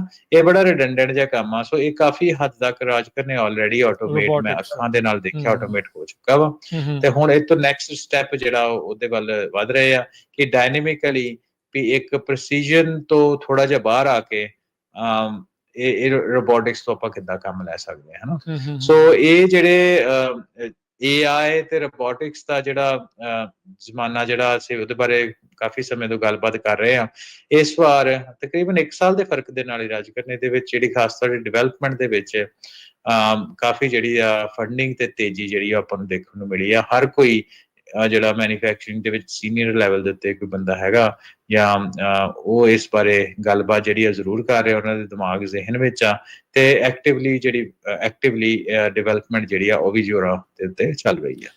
ਲਾਸਟ ਟਾਈਮ ਮੈਨੂੰ ਯਾਦ ਆ ਹਰਵਿੰਦਰ, ਜਦੋਂ ਤੁਸੀਂ ਜਾ ਕੇ ਆਏ ਸੀ ਤਾਂ ਤੁਸੀਂ ਦੱਸਿਆ ਸੀਗਾ ਵੀ ਕਿਸ ਤਰੀਕੇ ਦੇ ਨਾਲ ਜਿੱਥੇ ਪਹਿਲਾਂ ਜ਼ਿਆਦਾ ਲੋਕ ਹੁੰਦੇ ਸੀ, ਥੋੜੇ ਲੋਕ ਜਿਹੜੇ ਉਹ ਰਹਿ ਗਏ ਸੀਗੇ, ਉਹ ਕੰਮ ਕਰ ਰਹੇ ਸੀ ਆ ਜਿਹੜੇ ਰਿਡੰਡੈਂਟ ਜੌਬਸ ਦੀ ਤੁਸੀਂ ਗੱਲ ਕਰਦੇ ਆਪਾਂ ਬਹੁਤ ਵਾਰੀ AI ਨੂੰ ਲੈ ਕੇ ਜਿਹੜੀ ਗੱਲ ਕੀਤੀ AI ਪਲੱਸ ਰੋਬੋਟਿਕਸ ਨੂੰ ਲੈ ਕੇ ਕੀ ਇਸ ਵਾਰ ਜਿਹੜੇ ਰਹਿ ਗਏ ਲੋਕ ਸੀ ਉਹ ਵੀ ਘਟ ਗਏ ਨੇ? ਜਿੱਦਾਂ ਮੈਂ ਕਿਹਾ ਕਿ ਡਿਵੈਲਪਮੈਂਟ ਦੇ ਵਿੱਚ ਕਾਫੀ ਕੰਮ ਹੋ ਰਿਹਾ ਹੈ ਨਾ, ਸੋ ਇਹਦਾ ਇੰਪੈਕਟ ਕੀ ਹੋਊਗਾ, ਕਿਉਂਕਿ ਵੇਖੋ AI ਦੇ ਵਿੱਚ ਨਾ ਇੱਕ ਰੌਲਾ ਵੀ ਬਹੁਤ ਪਿਆ ਤੇ ਸਾਰੀ ਜਿਹੜੀ ਕੰਪਨੀਜ਼ ਉਹਨਾਂ ਕਾਫੀ AI ਦੇ ਵਿੱਚ ਆਪਣਾ ਇਨਵੈਸਟਮੈਂਟ ਜਿਹੜੀ ਕੀਤੀ ਵੱਡੇ ਪੱਧਰ ਦੇ ਉੱਤੇ, ਪਰ ਜੇ ਤੁਸੀਂ ਰਿਟਰਨ ਔਨ ਇਨਵੈਸਟਮੈਂਟ ਦੀ ਆਪਾਂ ਗੱਲ ਕਰਦੇ ਹੋ, ਕਿਉਂਕਿ ਜਿਹੜੀ ਮੈਨੂਫੈਕਚਰਿੰਗ ਏਰੀਆ ਹੁੰਦਾ ਨਾ ਰਾਜਕਨ, ਇਹ ਥੋੜਾ ਲੀਨ ਹੁੰਦਾ। ਦੋ ਤਰ੍ਹਾਂ ਦੇ ਮਾਡਲ ਹੁੰਦੇ ਆ, ਮੈਂ ਸਾਰਿਆਂ ਦੇ ਸਰੋਤਿਆਂ ਦੀ ਜਾਣਕਾਰੀ ਜਾਂ ਵਿਊਅਰਸ ਦੀ ਜਾਣਕਾਰੀ ਲਈ ਦੱਸਦਾ। ਮੋਟੇ ਤੌਰ ਤੇ ਦੋ ਮਾਡਲ ਪ੍ਰਚਲਿਤ ਹੁੰਦੇ ਆ। ਇੱਕ ਹੁੰਦੇ ਆ ਕੈਪਟਿਵ ਮੈਨੂਫੈਕਚਰਿੰਗ, ਜਿੱਦਾਂ ਕੋਈ ਬੜੀ ਵੱਡੀ ਕੰਪਨੀ ਆ ਉਹਦੀ ਆਪਣੀ ਫੈਕਟਰੀ ਆ, ਤੇ ਦੂਸਰੀ ਫੀਲਡ ਹੁੰਦੀ ਆ ਜਿਹੜੀ ਉਹਨੂੰ ਕੰਟਰੈਕਟ ਮੈਨੂਫੈਕਚਰਿੰਗ ਕਹਿੰਦੇ ਆ, ਹੈਨਾ। ਕੰਟਰੈਕਟ ਦਾ ਮਤਲਬ ਇਹ ਹੈ ਕਿ ਜਿੱਦਾਂ ਐਪਲ ਹੈਗਾ, ਉਹਦੀ ਕੰਟਰੈਕਟ ਮੈਨੂਫੈਕਚਰਿੰਗ ਉਹਦੀ ਆਪਣੀ ਹੈ ਨਾ, ਉਸ ਹਿਸਾਬ ਨਾਲ ਕੰਪਨੀ ਨਹੀਂ ਆ ਮੈਨੂਫੈਕਚਰਰ ਤਾਂ ਉਹਦੇ ਥਰੂ ਉਹ ਜੇ ਮੈਂ ਗਲਤ ਨਾ ਹੋਵਾਂ ਤਾਂ ਆਈ ਥਿੰਕ ਫੌਕਸਕੌਨ ਆ, ਜੇ ਮੈਂ ਗਲਤ ਵੀ ਜਿਹੜੀ ਉਹ ਕਰਦੇ ਆ ਜ਼ਿਆਦਾਤਰ ਆਈਫੋਨ ਵਾਲੀ। ਹਾਂਜੀ, ਸੋ ਕਹਿੰਦਾ ਮਤਲਬ ਵੀ ਥਰਡ ਪਾਰਟੀ ਇਦਾਂ ਦੇ ਸੈਮੀਕੰਡਕਟਰ ਦੇ ਮੈਨੂਫੈਕਚਰਿੰਗ ਦੇ ਬਹੁਤ ਜ਼ਿਆਦਾ ਕੰਪਨੀ ਜਿਹੜੀਆਂ ਤਾਈਵਾਨ ਬੇਸਡ ਅਵੇਲੇਬਲ ਆ, ਚਾਈਨਾ ਬੇਸਡ, ਤਾਈਵਾਨ ਬੇਸਡ ਜ਼ਿਆਦਾ, ਤੇ ਉਹਨਾਂ ਦੇ ਥਰੂ ਮੈਨੂਫੈਕਚਰਿੰਗ ਜਿਹੜੀ ਉਹ ਕੀਤੀ ਜਾਂਦੀ ਹੈ। ਹੁਣ ਇਹ ਹਾਈਲੀ ਕੰਪੈਟੀਟਿਵ ਮਾਰਕੀਟ ਆ, ਜਦੋਂ ਕੰਪੀਟੀਸ਼ਨ ਦੇ ਟਾਈਮ ਦੇ ਉੱਤੇ ਜਿਹੜੇ ਮਾਰਜਿਨ ਆ ਉਹ ਕੰਪੈਰੀਟਿਵਲੀ ਘੱਟ ਹੁੰਦੇ। ਇਹਨਾਂ ਦਾ ਕੀ ਹੁੰਦਾ ਕਿ ਜਿਹੜਾ ਵੋਲਿਊਮ ਬੇਸਡ ਕੰਮ ਹੁੰਦਾ, ਕੋਈ ਜਿੰਨਾ ਵੋਲਿਊਮ ਜ਼ਿਆਦਾ ਉਹਨਾਂ ਪੈਸਾ ਜ਼ਿਆਦਾ ਜਨਰੇਟ ਕਰਨਗੇ। ਉਹਦੇ ਕਰਕੇ ਰਾਜਕਨ ਇਹ ਹੈ ਕਿ ਡਿਵੈਲਪਮੈਂਟ ਜਿਹੜੀ ਆ ਵੱਧ ਤੋਂ ਵੱਧ ਕੋਸ਼ਿਸ਼ ਕਰਦੇ, ਜਿੱਦਾਂ ਹਰੇਕ ਕੰਪਨੀ ਕਰਦੀ ਕਿ ਰਿਟਰਨ ਔਨ ਇਨਵੈਸਟਮੈਂਟ ਛੇਤੀ ਤੋਂ ਛੇਤੀ ਆ ਜਾਏ। ਸੋ ਭਾਵੇਂ ਕਿ AI ਦੇ ਉੱਤੇ ਜਿਹੜੀ ਇਨਵੈਸਟਮੈਂਟ ਆ ਉਹ ਤਾਂ ਹੋ ਰਹੀ ਆ, ਪਰ ਰਿਟਰਨ ਔਨ ਇਨਵੈਸਟਮੈਂਟ ਜਿਹੜੀ ਆ ਉਹ ਜਸਟੀਫਾਈਏਬਲ ਹੈ ਅੱਜ ਦੇ ਸਮੇਂ ਦੇ ਵਿੱਚ ਕਿ ਨਹੀਂ, ਉਹਦੇ ਬਾਰੇ ਜਿਹੜੀ ਉਹ ਕਾਫੀ ਗੱਲਬਾਤ ਹੈ। ਕਿਉਂਕਿ ਦੇਖੋ ਰੋਬੋਟਿਕਸ ਦੇ ਟਾਈਮ ਤੇ ਰੋਬੋਟਿਕਸ ਦੀ ਇੰਪਲੀਮੈਂਟੇਸ਼ਨ, ਪ੍ਰੈਸੀਜਨ ਬੇਸਡ ਰੋਬੋਟਿਕਸ ਦੀ ਆਪਾਂ ਗੱਲ ਕਰਦੇ, ਉਹਦੀ ਤੇ ਇਨਵੈਸਟਮੈਂਟ ਸਾਨੂੰ ਸਾਹਮਣੇ ਝਾਟੀ ਥੋੜੇ ਸਮੇਂ ਦੇ ਵਿੱਚ ਪਤਾ ਲੱਗ ਜਾਂਦੀ, ਕਿਉਂਕਿ ਤੁਸੀਂ ਸਿੰਪਲ ਤੌਰ ਦੇ ਉੱਤੇ ਉਹਨੂੰ ਕੈਲਕੂਲੇਟ ਕਰ ਸਕਦੇ ਹੋ ਕਿ ਦੇਖੋ ਇੰਨੇ ਬੰਦੇ ਰੋਬੋਟ ਜਿਹੜਾ ਉਹ ਰਿਪਲੇਸ ਕਰੇਗਾ। ਮੰਨ ਲਓ ਅਸੀਂ ਹਨਾ ਪਿਕ ਐਂਡ ਪਲੇਸ ਦੀ ਗੱਲ ਹੀ ਕਰ ਲੈਂਦੇ ਹਾਂ, ਤੇ ਉਹਨੂੰ ਤੁਸੀਂ ਮੋਟੇ ਤੌਰ ਦੇ ਉੱਤੇ ਕਹਿ ਲੋਗੇ ਵੀ ਹਨਾ ਕਿ ਚਲੋ $10 ਮਿਲੀਅਨ ਦੀ ਇਨਵੈਸਟਮੈਂਟ ਆ, ਸਾਡੇ ਕੈਪੀਟਲ ਇਨਵੈਸਟਮੈਂਟ ਆ ਰੋਬੋਟਿਕਸ ਨੂੰ ਸੈਟਅਪ ਕਰਨ ਦੇ ਲਈ, ਤੇ $10 ਮਿਲੀਅਨ ਜਿਹੜਾ ਵਾ ਉਹ ਜਿਹੜੇ ਕਿੰਨੇ ਬੰਦੇ ਆ ਉਹਨੂੰ ਰਿਪਲੇਸ ਕਰੂਗਾ, ਤੇ ਕਿੰਨੇ ਚਿਰ ਵਿੱਚ 3 ਜਾਂ 4 ਸਾਲ ਦੇ ਵਿੱਚ ਉਹ ਰਿਟਰਨ ਹੋ ਜਾਏਗਾ। ਉਹ ਸੌਖਾ ਇਨਵੈਸਟ ਕਰਨਾ। ਜਿਹੜਾ AI ਆ ਇਹ ਕੰਪੈਰੀਟਿਵਲੀ ਅਜੇ ਨਵਾਂ ਵਾ ਉਸ ਸੈਕਟਰ ਦੇ ਵਿੱਚ, ਠੀਕ ਹੈ, ਮੈਨੂਫੈਕਚਰਿੰਗ ਸੈਕਟਰ ਦੇ ਵਿੱਚ, ਤੇ ਡੈਫੀਨਿਟਲੀ ਰਿਜ਼ਲਟਸ ਤੇ ਜਿਹੜੇ ਬਹੁਤ ਪ੍ਰੋਮਿਸਿੰਗ ਆ, ਪਰ ਜਿਹੜੀ ਉਹਦੀ ਇੰਪਲੀਮੈਂਟੇਸ਼ਨ ਦੀ ਅਸੀਂ ਗੱਲ ਕਰੀਏ ਉਹ ਥੋੜਾ ਜਿਹਾ ਆਪਾਂ ਅੱਗੇ ਆ। ਸੋ ਗੱਲ ਤੁਹਾਡੀ ਤੇ ਮੈਂ ਜਵਾਬ ਦਵਾਂ ਕਿ ਜੇ ਕਹਾਂ ਕਿ AI ਬੇਸਡ ਰੋਬੋਟਿਕਸ ਨੇ ਕੁਝ ਰਿਪਲੇਸਮੈਂਟ ਕਰ ਦਿੱਤੀ ਅੱਜ ਦੇ ਟਾਈਮ ਦੇ ਵਿੱਚ, ਉਹ ਤਾਂ ਅਜੇ ਨਹੀਂ ਆ। ਪਰ ਗੱਲ ਇਹ ਹੈ ਕਿ ਸਾਨੂੰ ਸਾਰਿਆਂ ਨੂੰ ਪਤਾ ਕਿ it's just matter of time. Proof of concept ਸਾਰਿਆਂ ਦੇ ਸਾਹਮਣੇ ਆ। ਆਪਾਂ ਆਪਣੇ ਟਾਕ ਸ਼ੋ ਦੇ ਵਿੱਚ ਵੀ ਅੱਜ ਗੱਲਬਾਤ ਕਰਨੀ ਆ ਸਟੈਨਫੋਰਡ ਰਿਸਰਚ ਸੈਂਟਰ ਦੀ, ਹਨਾ, ਉੱਥੇ ਵੀ ਕੁਝ ਰੋਬੋਟਿਕਸ ਦੇ ਬੇਸ ਜਿਹੜਾ ਕੁਝ ਨਹੀਂ ਕਾਫੀ ਕੰਮ ਹੋ ਰਿਹਾ। ਸੋ ਉਹਦਾ ਜਿਹੜਾ ਇੰਪੈਕਟ ਆ ਰਾਜਕਨ, ਆਪਾਂ ਪਹਿਲਾਂ ਵੀ ਕੀਤਾ ਕਿ ਅਗਲੇ 2 ਸਾਲ ਦੇ ਵਿੱਚ ਆਪਾਂ ਨੂੰ ਪਤਾ ਲੱਗੂਗਾ, ਪਰ ਜਿਹੜੇ ਲੈਬ ਰਿਜ਼ਲਟਸ ਆ ਕਾਫੀ ਪ੍ਰੋਮਿਸਿੰਗ ਆ। ਬਿਲਕੁਲ। ਸੋ ਜੋ ਆਪਾਂ ਦੇਖ ਰਹੇ ਹਾਂ, ਜੋ ਨਜ਼ਰ ਆ ਰਿਹਾ, ਤੇ ਜੋ ਚੀਜ਼ਾਂ ਜਿਹੜੀਆਂ ਆਪਣੇ ਸਾਹਮਣੇ ਆ, ਹੋ ਸਕਦਾ ਵੀ ਸ਼ਾਇਦ ਅਗਲੇ ਦੌਰੇ ਤੱਕ ਤੁਹਾਨੂੰ ਜਿਹੜੇ ਹੋਰ ਵੀ ਜ਼ਿਆਦਾ ਜਿਹੜੇ ਚੇਂਜਸ ਆ ਦੇਖਣ ਨੂੰ ਜਿਹੜੇ ਮਿਲੇ। ਤੁਸੀਂ ਕੀ ਸ਼ੇਅਰ ਕਰ ਸਕਦੇ ਵੀ ਕਿਹੜੀਆਂ ਕੰਟਰੀਜ਼ ਦੇ ਵਿੱਚ ਤੁਸੀਂ ਇਹ ਮੈਨੂਫੈਕਚਰਿੰਗ ਪ੍ਰੈਕਟਿਸਿਸ ਜਾਂ ਇਦਾਂ ਦੀਆਂ ਚੀਜ਼ਾਂ ਜਿਹੜੀਆਂ ਉਹ ਦੇਖ ਕੇ ਆਏ? ਰਾਜਕਨ ਚਲੋ ਉਹ ਤਾਂ ਆਪਾਂ ਨਹੀਂ ਦੱਸਦੇ, ਆਪਾਂ ਇਹਦੇ ਵਿੱਚ ਨਾ ਥੋੜੀ ਕੌਨਫੀਡੈਂਸ਼ੀਅਲਿਟੀ ਰੱਖ ਲੈਂਦੇ, ਪਰ ਮੈਂ ਤੇ ਆਪਣੇ ਕਿਉਂਕਿ ਮੇਰਾ ਫੀਲਡ ਇਹ ਹੋਣ ਦੇ ਕਰਕੇ ਮੇਰੇ ਕਾਫੀ ਯਾਰ ਦੋਸਤ ਵੀ ਇਸ ਫੀਲਡ ਦੇ ਵਿੱਚ ਆ। ਸੋ ਮੋਟੇ ਤੌਰ ਦੇ ਉੱਤੇ ਅਸੀਂ ਇਹ ਕਹਿ ਲਈਏ ਕਿ ਚਾਈਨਾ, ਵੀਅਤਨਾਮ, ਥਾਈਲੈਂਡ, ਇੰਡੀਆ ਤੇ ਤਾਈਵਾਨ, ਇਹਨਾਂ ਕੰਟਰੀਜ਼ ਦੀ ਆਪਾਂ ਗੱਲ ਕਰਦੇ ਹਾਂ ਨਾ। ਇਹ ਸਾਰੇ ਥਾਵਾਂ ਤੇ ਚੀਜ਼ਾਂ ਦੇਖ ਰਹੇ ਆ ਤੁਸੀਂ? ਹਾਂਜੀ। ਸੋ ਇਹਦੀ ਜਾਣਕਾਰੀ ਆਪਾਂ ਹਨਾ ਇਹਨਾਂ ਦੇਸ਼ਾਂ ਦੀ ਆਪਾਂ ਕੋਲ ਜਾਣਕਾਰੀ ਹੈ। ਵੈਸੇ ਉਸ ਹਿਸਾਬ ਨਾਲ ਕੋਈ ਏਡੀ ਕੌਨਫੀਡੈਂਸ਼ੀਅਲ ਗੱਲ ਵੀ ਨਹੀਂ ਆ। ਤੁਸੀਂ ਗੂਗਲ ਦੇ ਉੱਤੇ ਇਹ ਸਾਰੀ ਜਿਹੜੀ ਇਨਫੋਰਮੇਸ਼ਨ ਆ ਤੁਸੀਂ ਦੇਖ ਸਕਦੇ ਹੋ। ਆਈ ਥਿੰਕ ਕਾਫੀ ਜਿਹੜੀ ਕੰਪਨੀਜ਼ ਆ, ਕਿਉਂਕਿ ਉਹਨਾਂ ਆਪਣੇ ਮਾਰਕੀਟਿੰਗ ਬ੍ਰੋਸ਼ਰਸ ਬਣਾਏ ਹੋਏ ਆ, ਤੇ ਉਹਦੇ ਵਿੱਚ ਉਹਨਾਂ ਆਪਣੀ ਫੈਕਟਰੀਜ਼ ਦੇ ਵਿੱਚ ਕੀ ਆਟੋਮੇਸ਼ਨ ਰੋਬੋਟਿਕਸ ਦੇ ਬੇਸ 'ਚ ਕੀਤੀ ਹੋਈ ਆ, ਉਹ ਕਾਫੀ ਜਿਹੜਾ ਕੰਟੈਂਟ ਆਪਾਂ ਨੂੰ ਆਨਲਾਈਨ ਮਿਲ ਜਾਂਦਾ। ਤੁਸੀਂ ਉਹਦੇ ਬਾਰੇ ਮੈਨੂੰ ਨਹੀਂ ਲੱਗਦਾ ਕਿ ਕੋਈ ਉਸ ਤਰ੍ਹਾਂ ਦੀ ਕੌਨਫੀਡੈਂਸ਼ੀਅਲਿਟੀ ਹੈਗੀ, ਤੇ ਇੰਟਰਨੈਟ ਦੇ ਉੱਤੇ ਗੂਗਲ ਸਰਚ ਕਰਕੇ ਜਾਂ YouTube ਦੇ ਉੱਪਰ ਦੇਖ ਸਕਦੇ ਹੋ। ਠੀਕ ਹੈ ਜੀ। ਸਟੈਨਫੋਰਡ ਦੀ ਗੱਲ ਕੀਤੀ ਸੀ ਤੁਸੀਂ, ਰੋਬੋਟਿਕਸ ਦੇ ਵਿੱਚ ਰਿਸਰਚ ਸੈਂਟਰ, ਟਾਈਡੀ ਬੋਟਸ, ਘਰਾਂ ਦੇ ਵਿੱਚ ਤੁਹਾਡੇ ਰੋਜ਼ਮਰਰਾ ਦੇ ਕੰਮ ਕਰਨ ਵਾਲੇ ਛੋਟੇ-ਛੋਟੇ ਰੋਬੋਟਸ ਉਹਦੇ ਉੱਤੇ ਕਾਫੀ ਕਹਿ ਲਓ ਵੀ ਜੰਗੀ ਪੱਧਰ ਦੇ ਉੱਤੇ ਕੰਮ ਜਿਹੜਾ ਉਹ ਹੋ ਰਿਹਾ ਆ। ਸੋ ਕੀ ਇਹ ਜਿਹੜੀ ਰਿਸਰਚ ਸੈਂਟਰ ਦੇ ਵਿੱਚ ਜਿਹੜਾ ਉਹ ਚੱਲ ਰਿਹਾ, ਸੋ ਰੋਬੋਟਿਕਸ ਪਲੱਸ AI ਜਿੱਦਾਂ ਆਪਾਂ ਸ਼ੁਰੂਆਤ 'ਚ ਵੀ ਗੱਲ ਕੀਤੀ ਆ, so that's a new trend, ਜਿਹੜਾ ਕਹਿ ਸਕਦੇ ਟ੍ਰੈਂਡ ਤਾਂ ਪੁਰਾਣਾ ਆ ਪਰ ਇਹ ਹੁਣ ਕਾਫੀ ਵਾਇਬਲ ਜਿਹੜਾ ਉਹ ਬਣਦਾ ਜਾ ਰਿਹਾ। ਹਾਂਜੀ, ਸੋ ਮੈਨੂੰ ਕੁਝ ਸਮਾਂ ਪਹਿਲੇ ਨਾ ਤਕਰੀਬਨ ਜਦੋਂ ਮੈਂ ਆਲਮੋਸਟ ਛੋਟੇ ਹੁੰਦਾ ਸੀ, ਕੁਛ ਜਿਹੜੇ ਮਾਰਕੀਟਿੰਗ ਦੇ ਬੰਦੇ ਜਿਹੜੇ ਆ ਉਹ ਕੁਛ ਮੈਨੂੰ ਮਿਲੇ ਸੀ। ਸੋ ਉਹਨਾਂ ਤੇ ਨਾ ਇੱਕ ਗੱਲ ਦੱਸੀ ਸੀ, ਉਹਨਾਂ ਇਹ ਕਿਹਾ ਕਿ ਜਦੋਂ ਤੁਸੀਂ ਕਿਸੇ ਚੀਜ਼ ਨੂੰ ਸ਼ੋਰ ਸ਼ਾਰਟ ਤੌਰ ਦੇ ਉੱਤੇ ਸੋਚਦੇ ਵੀ ਮੈਂ ਕੋਈ ਕਿੱਦਾਂ ਦਾ ਬਿਜ਼ਨਸ ਸ਼ੁਰੂ ਕਰਾਂ, ਹਨਾ, ਜਾਂ ਕੋਈ ਕਿੱਦਾਂ ਦਾ ਕੰਮ ਸ਼ੁਰੂ ਕਰਾਂ, ਕਹਿੰਦਾ ਉਦਾਂ ਦਾ ਕੋਈ ਕੰਮ ਸ਼ੁਰੂ ਕਰੋ ਕਿ ਦੇਖੋ ਜੇ ਲਗਜ਼ਰੀ ਬ੍ਰਾਂਡ ਤੁਸੀਂ ਲੈ ਕੇ ਆਓਗੇ ਸਾਹਮਣੇ ਤੇ ਉਹ ਰਿਸੈਸ਼ਨ ਦੇ ਟਾਈਮ ਦੇ ਉੱਤੇ ਉਹ ਤੁਹਾਡੇ ਵਾਇਬਲ ਨਹੀਂ ਰਹਿਣਾ, ਹਨਾ। ਤੇ ਜੇ ਆਲ ਸੀਜ਼ਨ ਕੋਈ ਚੀਜ਼ ਦੇਖਣੀ ਆ, ਕਹਿੰਦਾ ਉਹ ਤਾਂ ਜ਼ਿਆਦਾ ਫੂਡ ਦੇ ਰਿਲੇਟਡ ਹੁੰਦੀ ਆ ਤੇ ਜਾਂ ਰੋਜ਼ਮਰਾ ਜਿਹੜੀ ਤੁਹਾਡੇ ਕੰਮ ਆਉਣ ਵਾਲੀ ਚੀਜ਼ ਹਨਾ। ਸੋ ਇਹ ਜਿਹੜੀ ਚੀਜ਼ ਆ, ਇਹ ਆਪਣੇ ਜਿਹੜੀ ਤੁਸੀਂ ਹੁਣੇ ਗੱਲ ਕੀਤੀ ਕਿ ਜਦੋਂ ਰੋਬੋਟਿਕਸ ਦੀ ਵੀ ਆਪਾਂ ਗੱਲ ਕਰਦੇ, ਸਭ ਤੋਂ ਤਗੜੇ ਚੈਲੰਜਸ ਬੰਦੇ ਨੂੰ ਕਿਹੜੇ ਹੁੰਦੇ, ਭਾਵੇਂ ਡਜ਼ਨਟ ਮੈਟਰ ਕਿ ਇਹਦਾ ਛੋਟਾ ਘਰ ਆ, ਕੋਈ ਸਿੰਗਲ ਬੰਦਾ ਰਹਿ ਰਿਹਾ, ਜਾਂ 5 ਜਾਣੇ ਦੀ ਫੈਮਿਲੀ ਜਾਂ 8 ਜਾਣੇ ਦੀ ਫੈਮਿਲੀ ਆ, ਜਿਹੜੇ ਰੋਜ਼ਮਰਾ ਦੇ ਕੰਮ ਇਹ ਆ, ਰੋਟੀ ਬਣਾਉਣੀ ਹਰ ਇੱਕ ਨੇ ਬਣਾਉਣੀ ਆ, ਸਵੇਰੇ ਉੱਠ ਕੇ ਬਿਸਤਰਾ ਜਿਹੜਾ ਉਹ ਆਪਣਾ ਵਿਛਾਉਣਾ, ਕੱਪੜੇ ਜੋੜਨੇ, ਘਰ ਦੀ ਸਫਾਈ ਕਰਨੀ, ਹਨਾ, ਕੁਛ ਏਦਾਂ ਦੇ ਜਿਹੜੇ ਟਾਸਕ ਆ। ਇਟ ਡਜ਼ਨਟ ਮੈਟਰ ਤੁਸੀਂ ਅਮੀਰ ਹੋ, ਗਰੀਬ ਹੋ, ਛੋਟਾ ਘਰ, ਵੱਡਾ ਘਰ, ਜ਼ਿਆਦਾ ਜਾਣੇ, ਛੋਟੇ ਜਾਣੇ, ਘੱਟ ਜਾਣੇ, ਹਨਾ, ਇਹ ਤਾਂ ਹੈ ਹੀ ਹੈ। ਇਹ ਤਾਂ ਹਰੇਕ ਬੰਦੇ ਨੇ ਕਰਨੇ ਹੀ ਕਰਨੇ ਆ।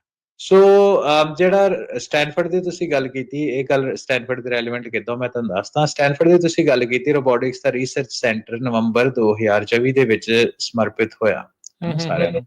ਪਰ ਚਲੋ ਚੰਗੇ ਭਾਗਾਂ ਦੇ ਨਾਲ ਕਹਿ ਲਓ, ਜਾਂ ਮੈਨੂੰ ਮੌਕਾ ਮਿਲਿਆ ਉਸ ਜਦੋਂ ਜੇ ਬਣਤਰ ਦੇ ਵਿੱਚ ਸੀ ਤੇ ਮੈਨੂੰ ਉਹ ਸਟੈਨਫੋਰਡ ਰਿਸਰਚ ਸੈਂਟਰ ਦੇ ਵਿੱਚ ਜਾਣ ਦਾ ਮੌਕਾ ਮਿਲਿਆ ਅਪ੍ਰੈਲ 2024 ਦੇ ਵਿੱਚ, as a part my curriculum. ਤੇ ਉਹਦੇ ਵਿੱਚ ਉੱਥੇ ਕੁਝ ਰਿਸਰਚਰ ਸੀ, ਉਹਨਾਂ ਦੇ ਨਾਲ ਆਪਾਂ ਗੱਲ ਕਰਦੇ ਸੀ। ਇਹ ਮੈਂ ਦੱਸ ਦੇਵਾਂ ਕਿ ਸਟੈਨਫੋਰਡ ਦਾ ਰਿਸਰਚ ਸੈਂਟਰ ਨਵਾਂ ਨਹੀਂ ਆ, ਇਹਨੂੰ ਕਾਫੀ ਸਮਾਂ ਹੋ ਗਿਆ, ਪਰ ਜਿਹੜਾ ਨਵਾਂ ਰਿਸਰਚ ਸੈਂਟਰ ਜਿਹੜਾ ਫੋਕਸ ਉਹਦਾ ਬਹੁਤ ਵੱਡਾ AI ਦੇ ਨਾਲ ਰਿਲੇਟਡ ਹੋਊਗਾ, ਉਹਦਾ ਉਦਘਾਟਨ ਜਿਹੜਾ ਉਹ ਰੀਸੈਂਟਲੀ ਨਵੰਬਰ ਵਿੱਚ ਕੀਤਾ ਗਿਆ, ਜਸਟ ਟੂ ਕਲੈਰੀਫਾਈ, ਹੈ। ਸੋ ਉਹਦੇ ਵਿੱਚ ਰਾਜਕਰਨ ਆ ਜਿਹੜੀ ਮੈਂ ਤੁਹਾਨੂੰ ਗੱਲਾਂ ਕਹੀਆਂ, ਇਹਦੇ ਉੱਤੇ ਮੈਂ ਰਿਸਰਚ ਜਿਹੜੀ ਆ ਉਹ ਦੇਖੀ, ਹੈ ਨਾ। ਸੋ ਇੱਕ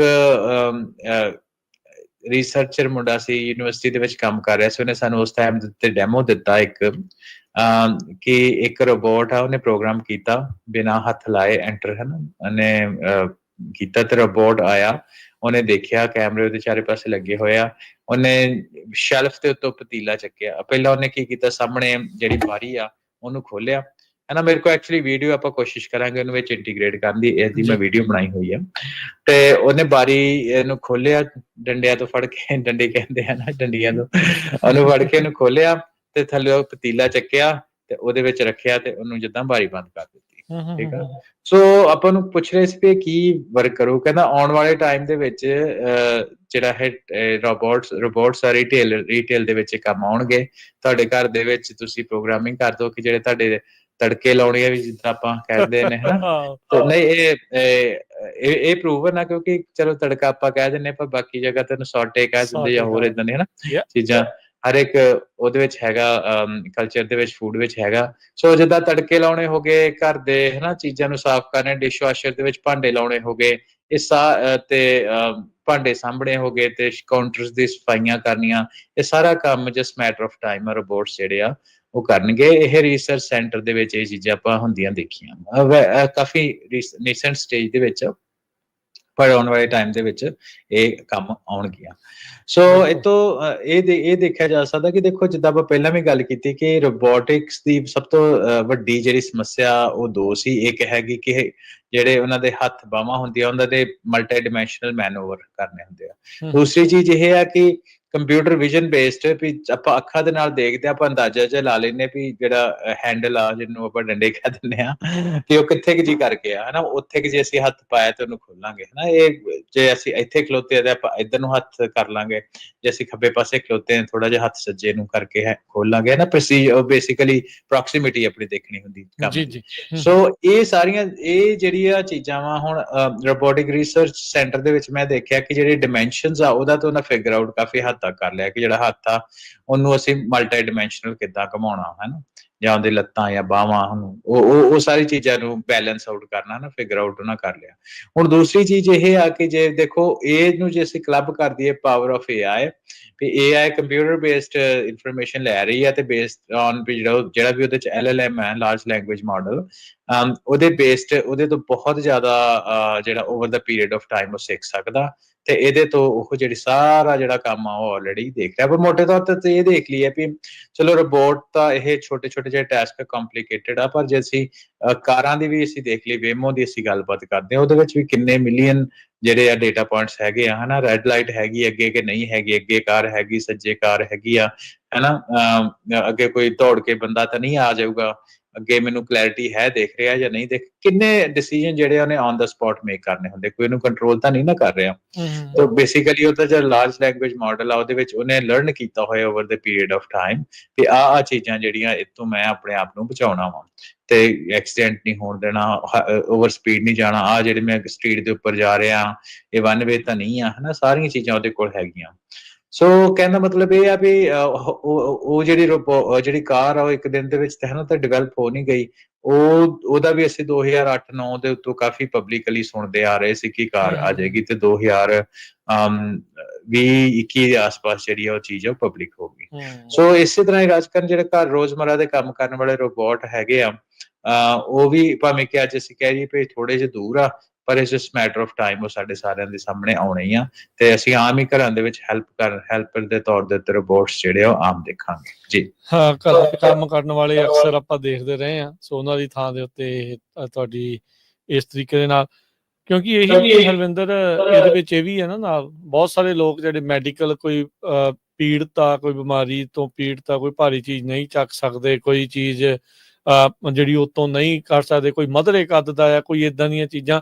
ਸੋ ਇਹਦੀਆਂ ਐਪਲੀਕੇਸ਼ਨਸ ਤਾਂ ਬਹੁਤ ਸਾਰੀਆਂ ਹੋ ਸਕਦੀਆਂ, ਤੇ ਇਸ ਨੂੰ ਇਸ ਐਂਗਲ ਦੇ ਨਾਲ ਵੀ ਜਿਹੜਾ ਉਹ ਦੇਖਿਆ ਜਾਊਗਾ। ਮੈਨੂੰ ਲੱਗਦਾ ਅਜੇ ਵੀ ਬਹੁਤ ਸਾਰੇ ਜਿਹੜੇ ਲੋਕ ਜਿਹੜੇ ਮੈਡੀਕਲੀ ਤੌਰ ਦੇ ਉੱਤੇ ਜਿਨ੍ਹਾਂ ਨੂੰ ਪ੍ਰੋਬਲਮਸ ਆ, ਉਹਨਾਂ ਦੇ ਲਈ ਇੱਦਾਂ ਕਹਿ ਲਓ ਵੀ ਟੈਸਟ ਕੇਸ ਬੇਸਿਸ ਦੇ ਉੱਤੇ ਉਹਨਾਂ ਦੇ ਨਾਲ ਇੱਦਾਂ ਦੀਆਂ ਚੀਜ਼ਾਂ ਜਿਹੜੀਆਂ ਉਹ ਛੱਡੀਆਂ ਜਾਂਦੀਆਂ। ਜੇ ਕਿਸੇ ਨੂੰ ਟਾਈਮ ਲੱਗੇ ਟਾਈਡੀ ਬੋਟਸ ਕਰਕੇ ਜਿਹੜਾ ਉਹ ਸਰਚ ਕਰਿਓ YouTube ਦੇ ਉੱਤੇ, ਤਾਂ ਉਹ ਇੱਦਾਂ ਦੀਆਂ ਜਿਹੜੀਆਂ ਚੀਜ਼ਾਂ ਹਰਵਿੰਦਰ ਨੇ ਦੱਸੀਆਂ ਉਹ ਤੁਹਾਨੂੰ ਕਰਦੇ ਹੋਏ ਜਿਹੜੇ ਉਹ ਨਜ਼ਰ ਆਉਣਗੇ।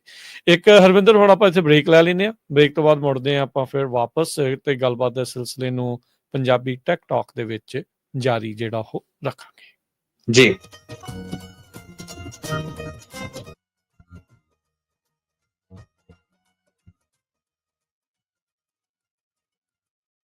ਬ੍ਰੇਕ ਤੋਂ ਬਾਅਦ ਇੱਕ ਵਾਰੀ ਫਿਰ ਆਪ ਸਭ ਦਾ ਸਵਾਗਤ ਹੈ ਪ੍ਰੋਗਰਾਮ ਪੰਜਾਬੀ ਟੈਕ ਟਾਕ ਦੇ ਵਿੱਚ। ਮੈਂ ਰਾਜਕਨਵੀਰ ਸਿੰਘ, ਜੁੜੇ ਹੋਏ ਨੇ ਹਰਵਿੰਦਰ ਸਿੰਘ ਕੰਗ। ਹਰਵਿੰਦਰ, ਇੱਕ ਵਾਰੀ ਫਿਰ ਸਵਾਗਤ ਹੈ, ਸਤਿ ਸ੍ਰੀ ਅਕਾਲ। ਸਤਿ ਸ਼੍ਰੀ ਅਕਾਲ ਰਾਜਕਨਵੀਰ ਸਿੰਘ, ਤੇ ਪੰਜਾਬੀ ਰੇਡੀਓ USA ਸੁਣਨ ਵਾਲੇ ਤੇ ਪੰਜਾਬੀ ਟੀਵੀ ਵੇਖ ਰਹੇ ਸਾਡੇ ਸਾਰੇ ਮਾਣਯੋਗ ਵਿਊਅਰਸ ਦਾ ਫਿਰ ਤੋਂ ਨਿੱਘਾ ਜੀ ਆਇਆਂ। ਗੱਲਬਾਤ ਹੁਣ ਅਗਲੀ ਕਰਦੇ ਹਾਂ ਆਪਾਂ CES 2025 ਦੀ। ਕੀ ਕੁਝ ਦੇਖਣ ਨੂੰ ਮਿਲਿਆ? ਐਨਵੀਡੀਆ ਬਹੁਤ ਹੌਟ ਜਿਹੜਾ ਉੱਥੇ ਕਹਿ ਸਕਦੇ ਵੀ ਓਵਰਆਲ ਰਿਹਾ, ਸਾਰਿਆਂ ਦੀ ਉਸ ਦੇ ਵਿੱਚ ਉਹਨਾਂ ਦੇ ਉੱਤੇ ਜਿਹੜੀ ਉਹ ਅੱਖ ਸੀਗੀ। ਕੀ ਨਵੀਆਂ ਚੀਜ਼ਾਂ ਜਾਂ ਕਹਿ ਸਕਦੇ ਵੀ ਨੋਟਵਰਦੀ ਜਿਹੜੀਆਂ ਕਿਹੜੀਆਂ ਚੀਜ਼ਾਂ CES 2025 ਚ ਦੇਖਣ ਨੂੰ ਰਹੀਆਂ?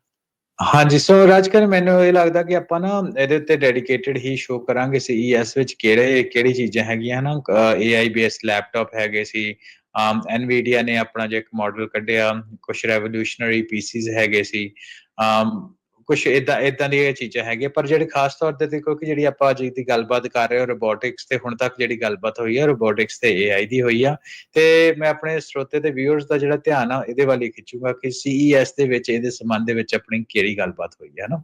ਠੀਕ ਹੈ। ਸੋ ਐਨਵੀਡੀਆ ਨੇ ਰਾਜਕਰਨ ਆਪਣਾ ਨਾ ਕਾਸਮੋਸ ਕਰਕੇ ਪਲੇਟਫਾਰਮ ਰੋਬੋਟਿਕਸ ਡਿਵੈਲਪਮੈਂਟ ਦੇ ਲਈ ਲੈ ਕੇ ਆਂਦਾ, ਉਹੀ ਹੀ ਇਹਦੀ ਮੇਨ ਅਟਰੈਕਸ਼ਨ ਸੀ ਐਕਚੁਅਲੀ CES ਦੀ, ਜੇ ਮੋਟੇ ਤੌਰ ਦੇ ਉੱਤੇ ਦੇਖਿਆ ਜਾਏ। ਠੀਕ ਹੈ, ਕਿਉਂਕਿ ਸਾਰਿਆਂ ਦੇ ਧਿਆਨ ਜਿੱਦਾਂ ਤੁਸੀਂ ਕਿਹਾ ਉਹਦੇ ਹਾਲ ਸੀ।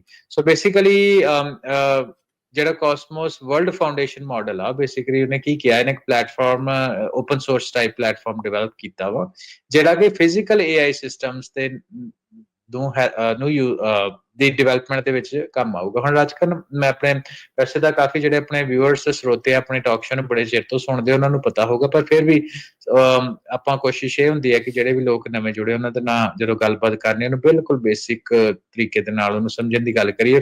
ਦੋ ਤਰ੍ਹਾਂ ਦੇ ਮਾਡਲਸ ਹੁੰਦੇ ਆ ਜੇ ਡਿਵੈਲਪਮੈਂਟ ਦੇ ਵਾਸਤੇ, ਇੱਕ ਹੁੰਦੇ ਪ੍ਰੋਪਰਾਈਟਰੀ, ਇੱਕ ਹੁੰਦੇ ਓਪਨ ਸੋਰਸ, ਹੈ ਨਾ।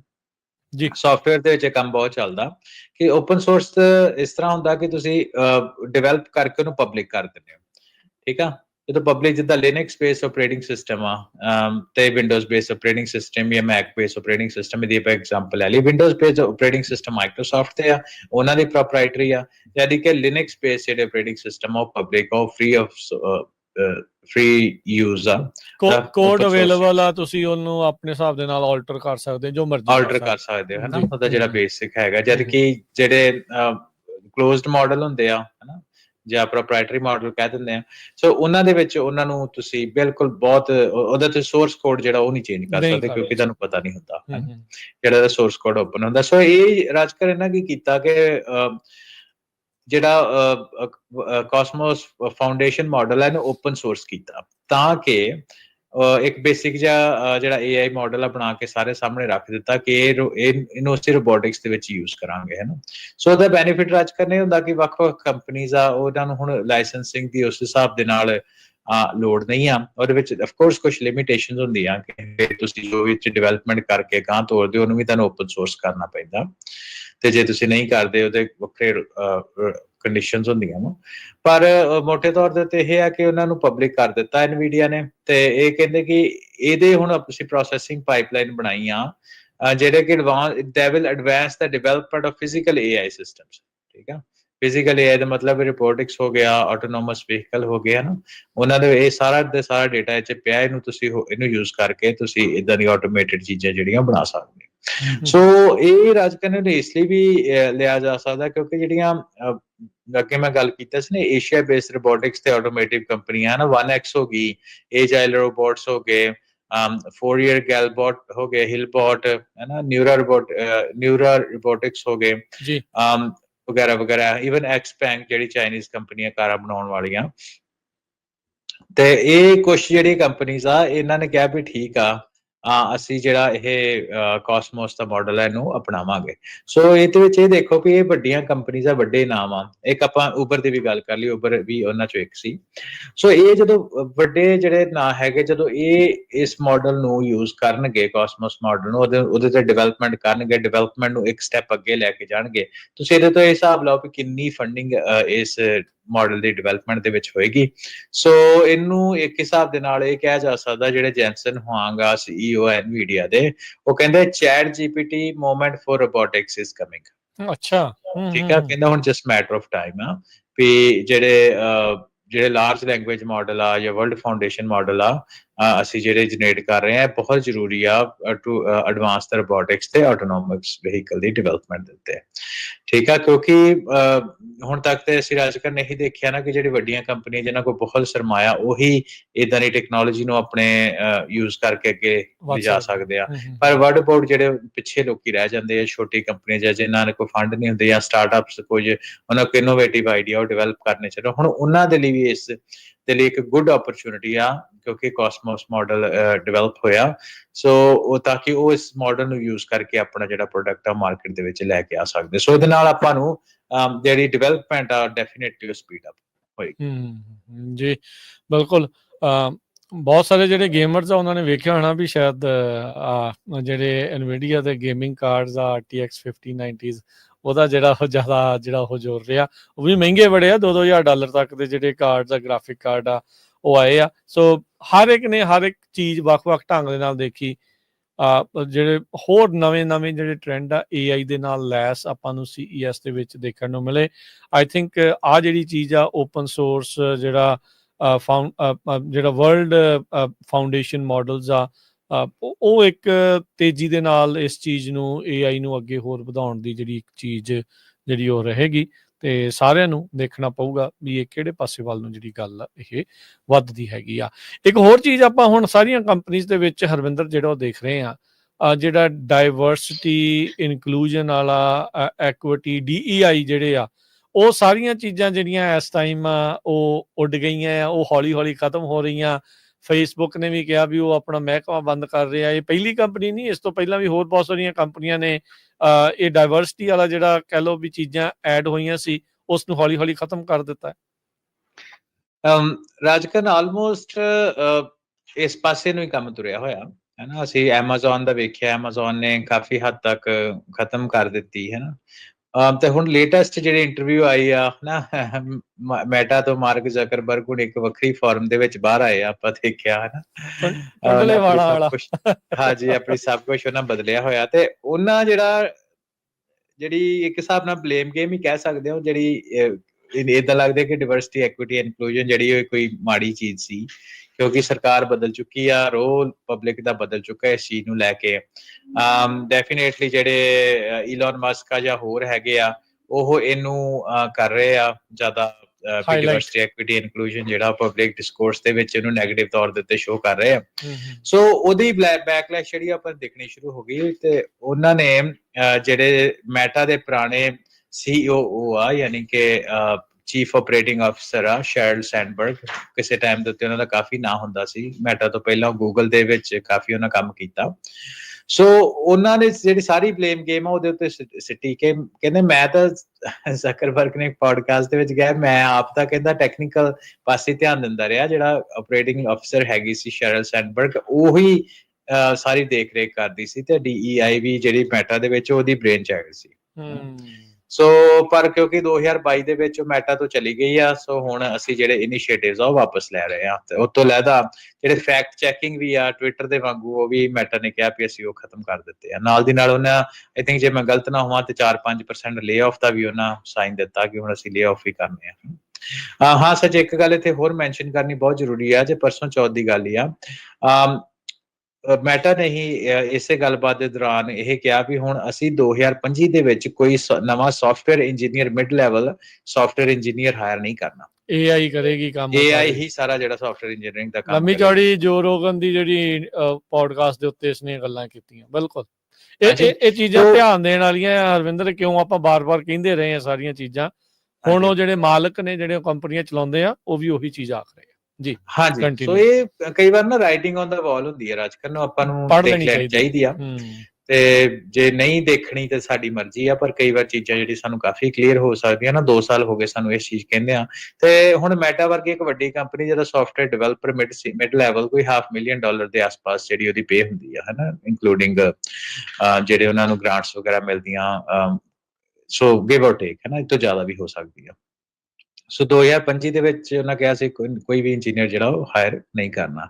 ਸੋ ਹੁਣ ਇਹਦੀ ਆਪਾਂ DEI ਦੀ, ਜਦੋਂ ਤੁਸੀਂ ਗੱਲਬਾਤ ਸ਼ੁਰੂ ਕੀਤੀ ਕਿ ਇਹਦਾ ਇੰਪੈਕਟ ਕੀ ਹੋਊਗਾ ਰਾਜਕਰਨ, ਇਹਦਾ ਇੰਪੈਕਟ ਖਾਸ ਤੌਰ ਦੇ ਉੱਤੇ ਜਿਹੜੇ ਡਾਇਵਰਸਿਟੀ ਦੇ ਬੈਨੀਫਿਟਸ ਸੀ ਲੋਕਾਂ ਨੂੰ, ਹਨਾ, ਜਿਹੜੇ ਘੱਟ ਗਿਣਤੀ ਲੋਕ ਸੀ, ਮਿਨੋਰਿਟੀ ਸੀ, ਉਹਨਾਂ ਨੂੰ ਮਿਲ ਜਾਂਦੇ ਹੁੰਦੇ ਸੀ, ਕਿਉਂਕਿ just for the face saving, ਜਿੱਦਾਂ ਕੋਈ ਨੇ ਕੋਈ ਵੀਡੀਓ ਬਣਾਉਣੀ ਆਪਣੀ ਕੰਪਨੀ ਨੂੰ ਪਬਲਿਕ ਕਰਨ ਦੇ ਵਾਸਤੇ, ਉਹਦੇ ਵਿੱਚ ਤੁਸੀਂ ਆਮ ਤੌਰ ਤੇ ਵੇਖਿਆ ਹੋਣਾ ਵੀ ਹਿਸਪੈਨਿਕ ਲੋਕ, ਕਾਲੇ ਲੋਕ, ਹੈ ਨਾ, ਜਾਂ ਆਪਣੇ ਪੱਗਾਂ ਵਾਲੇ ਵੀ ਲੋਕ ਜਿਹੜੇ ਉਹ ਲਏ ਜਾਂਦੇ ਸੀ ਜਸਟ ਟੂ ਸ਼ੋ ਵੀ ਅਸੀਂ ਡਿਵਰਸ ਗਰੁੱਪ ਆਫ ਪੀਪਲ ਆ, ਕਿਉਂਕਿ ਉਸ ਟਾਰਗੇਟ ਦੇ ਅਕੋਰਡਿੰਗਲੀ ਤਕਰੀਬਨ 15 ਸਾਲ ਜਿਹੜਾ ਇਹ ਕੰਮ ਚੱਲਿਆ, ਹੈ ਨਾ, ਰਿਸੈਸ਼ਨ ਤੋਂ ਬਾਅਦ ਆਲਮੋਸਟ ਇਸੇ ਪਾਸੇ ਜਿਹੜਾ ਕੰਮ ਹੋਇਆ। ਪਰ ਹੁਣ ਜਿੱਦਾਂ ਦੀ NVIDIA, ਮਾਫੀ ਚਾਹੁੰਦਾ, ਆਪਣੀ Amazon ਤੇ ਮੈਟਾ ਜਾਂ ਹੋਰ ਵੱਡੀਆਂ ਕੰਪਨੀਆਂ ਨੇ DEI ਜਿਹੜੇ ਉਹ ਬਾਹਰ ਲੈ ਲਿਆ, ਸੋ ਦਾ ਇੰਪੈਕਟ ਜਿਹੜਾ ਰਾਜਕਰਨ ਨੂੰ ਜਿਹੜੇ ਲੋਕਾਂ ਨੂੰ ਅੰਡਰ ਰਿਪਰੈਜ਼ੈਂਟਡ ਕਮਿਊਨਿਟੀਜ਼ ਆ ਉਹਨਾਂ ਨੂੰ ਪਊਗਾ, ਇਨਕਲੂਡਿੰਗ ਜਿਹੜੇ ਇੰਡੀਅਨ ਲੋਕ ਆ। ਮੇਰੀ ਪਰਸਨਲ ਓਪੀਨੀਅਨ ਇਹਦੇ ਚ ਇਹ ਹੈ ਨਾ, ਆਉਣ ਵਾਲਾ ਟਾਈਮ ਹੀ ਹੋਊਗਾ ਜਿਹੜਾ ਦੱਸੂਗਾ ਵੀ ਕੀ ਪੈਂਦਾ ਜਾਂ ਨਹੀਂ, ਕਿੰਨਾ ਪੈਂਦਾ। ਪਰ ਇਹ ਚੀਜ਼ ਜੋ ਮੈਨੂੰ ਦੇਖਣ ਨੂੰ ਮਿਲ ਰਹੀ ਹੈ ਉਹ ਇਹ ਹੈ ਕਿ ਜਿੱਥੇ ਪ੍ਰਾਇੋਰਟੀਜ਼ ਮਿਲ ਜਾਂਦੀ ਹੁੰਦੀ ਸੀ ਵੀ just to keep the teams diverse, ਹੈ ਨਾ, ਉਹ ਜਿਹੜੀ ਚੀਜ਼ ਆ ਉਹ ਆਉਣ ਵਾਲੇ ਸਮੇਂ ਦੇ ਵਿੱਚ ਥੋੜੀ ਜਿਹੀ ਹੋਰ ਔਖੀ ਹੋ ਜਾਏਗੀ। ਸੋ ਕੁੱਲ ਮਿਲਾ ਕੇ ਜੋ ਮੈਨੂੰ ਲੱਗਦਾ ਉਹ ਇਹ ਆ ਕਿ ਆਫ ਕੋਰਸ ਕੁਝ ਲੋਕ ਜਿਹੜੇ ਨਾਲ ਡਿਸਐਗਰੀ ਕਰ ਸਕਦੇ ਆ ਕਿ ਇਹਦੇ ਨਾਲ ਉਹ ਲੋਕ ਵੀ ਅੱਗੇ ਆ ਜਾਂਦੇ ਆ ਵੀ ਜਿਹੜੇ ਨਹੀਂ ਉਹਨਾਂ ਕੋਲ ਮਾਈਂਡ ਸੈਟ ਜਾਂ ਕਹਿ ਲਓ ਜਾਂ ਨੌਲੇਜ ਨਹੀਂ ਹੁੰਦੀ, ਜਸਟ ਬਿਕੋਜ਼ ਕਿ ਟੀਮ ਨੂੰ ਡਿਵਰਸ ਸ਼ੋ ਕਰਨ ਦੇ ਲਈ, ਡਿਵਰਸਿਟੀ ਲਿਆਉਣ ਦੇ ਵਾਸਤੇ ਉਹਨਾਂ ਲੋਕਾਂ ਦਾ ਵੀ ਦਾਅ ਲੱਗ ਜਾਂਦਾ ਸੀ ਜਿਹੜੇ ਕਿ ਐਲੀਜੀਬਲ ਨਹੀਂ ਹੁੰਦੇ।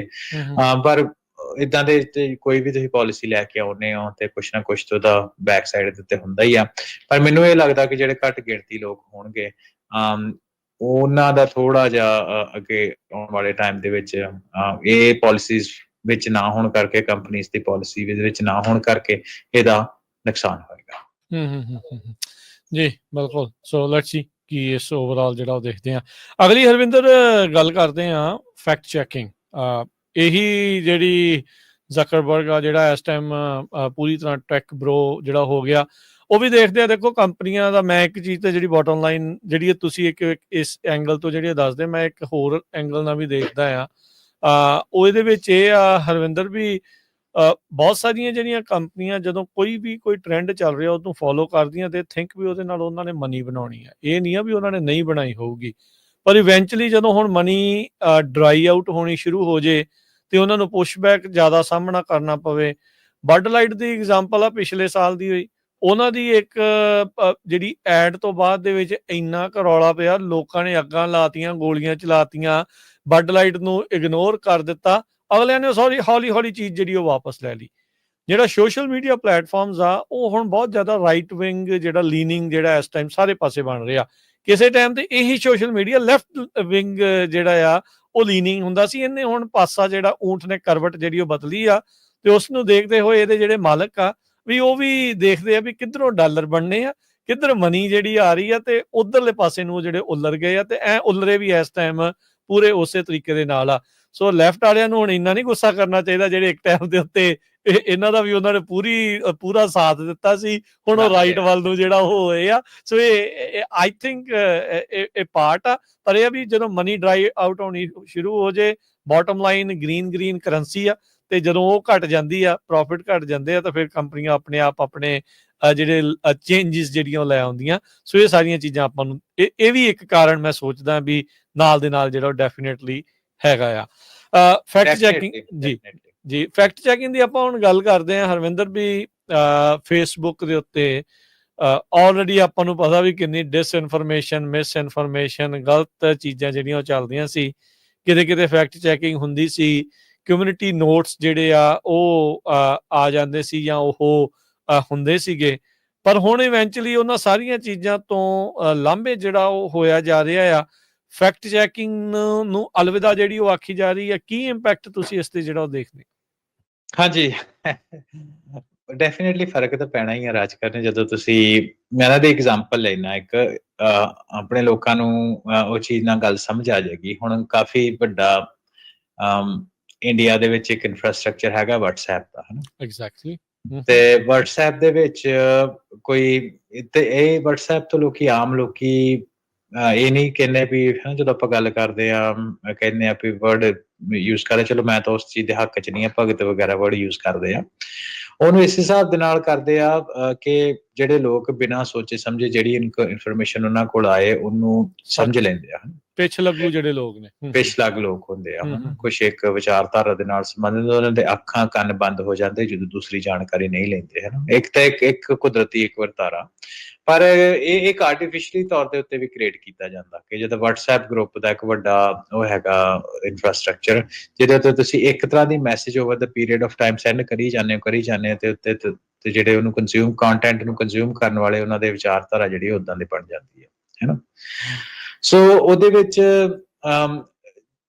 ਜਿਹੜੀ ਲੈਕ ਆਫ ਅਦਰ ਸਾਈਡ ਹੈ ਨਾ ਆਫ ਦਾ ਇਨਫੋਰਮੇਸ਼ਨ, ਤੇ ਉਹ ਜੇ ਨਾ ਹੋਏ ਰਾਜਕਰਨ, ਤੇ ਇਹ ਜਿਹੜੀ ਚੀਜ਼ ਹੈ ਇਹ ਇੱਕ ਗਲਤ ਪਾਸੇ ਨੂੰ ਰੁਝਾਨ ਜਿਹੜਾ ਤੁਰ ਜਾਂਦਾ। ਅਸੀਂ ਇਹ ਦੇਖਿਆ ਕਿ ਜਦੋਂ ਟਵਿੱਟਰ ਖਾਸ ਤੌਰ ਦੇ ਉੱਤੇ ਬਾਏ ਕੀਤਾ, ਅਗੇਨ ਇਹ ਥੋੜਾ ਕੰਪਲਿਕੇਟਡ ਸਬਜੈਕਟ ਹੈ, ਤੇ ਮੈਂ ਦੱਸਦਾ ਇਹ ਥੋੜਾ ਕੰਪਲਿਕੇਟਡ ਕਿਉਂ ਆ।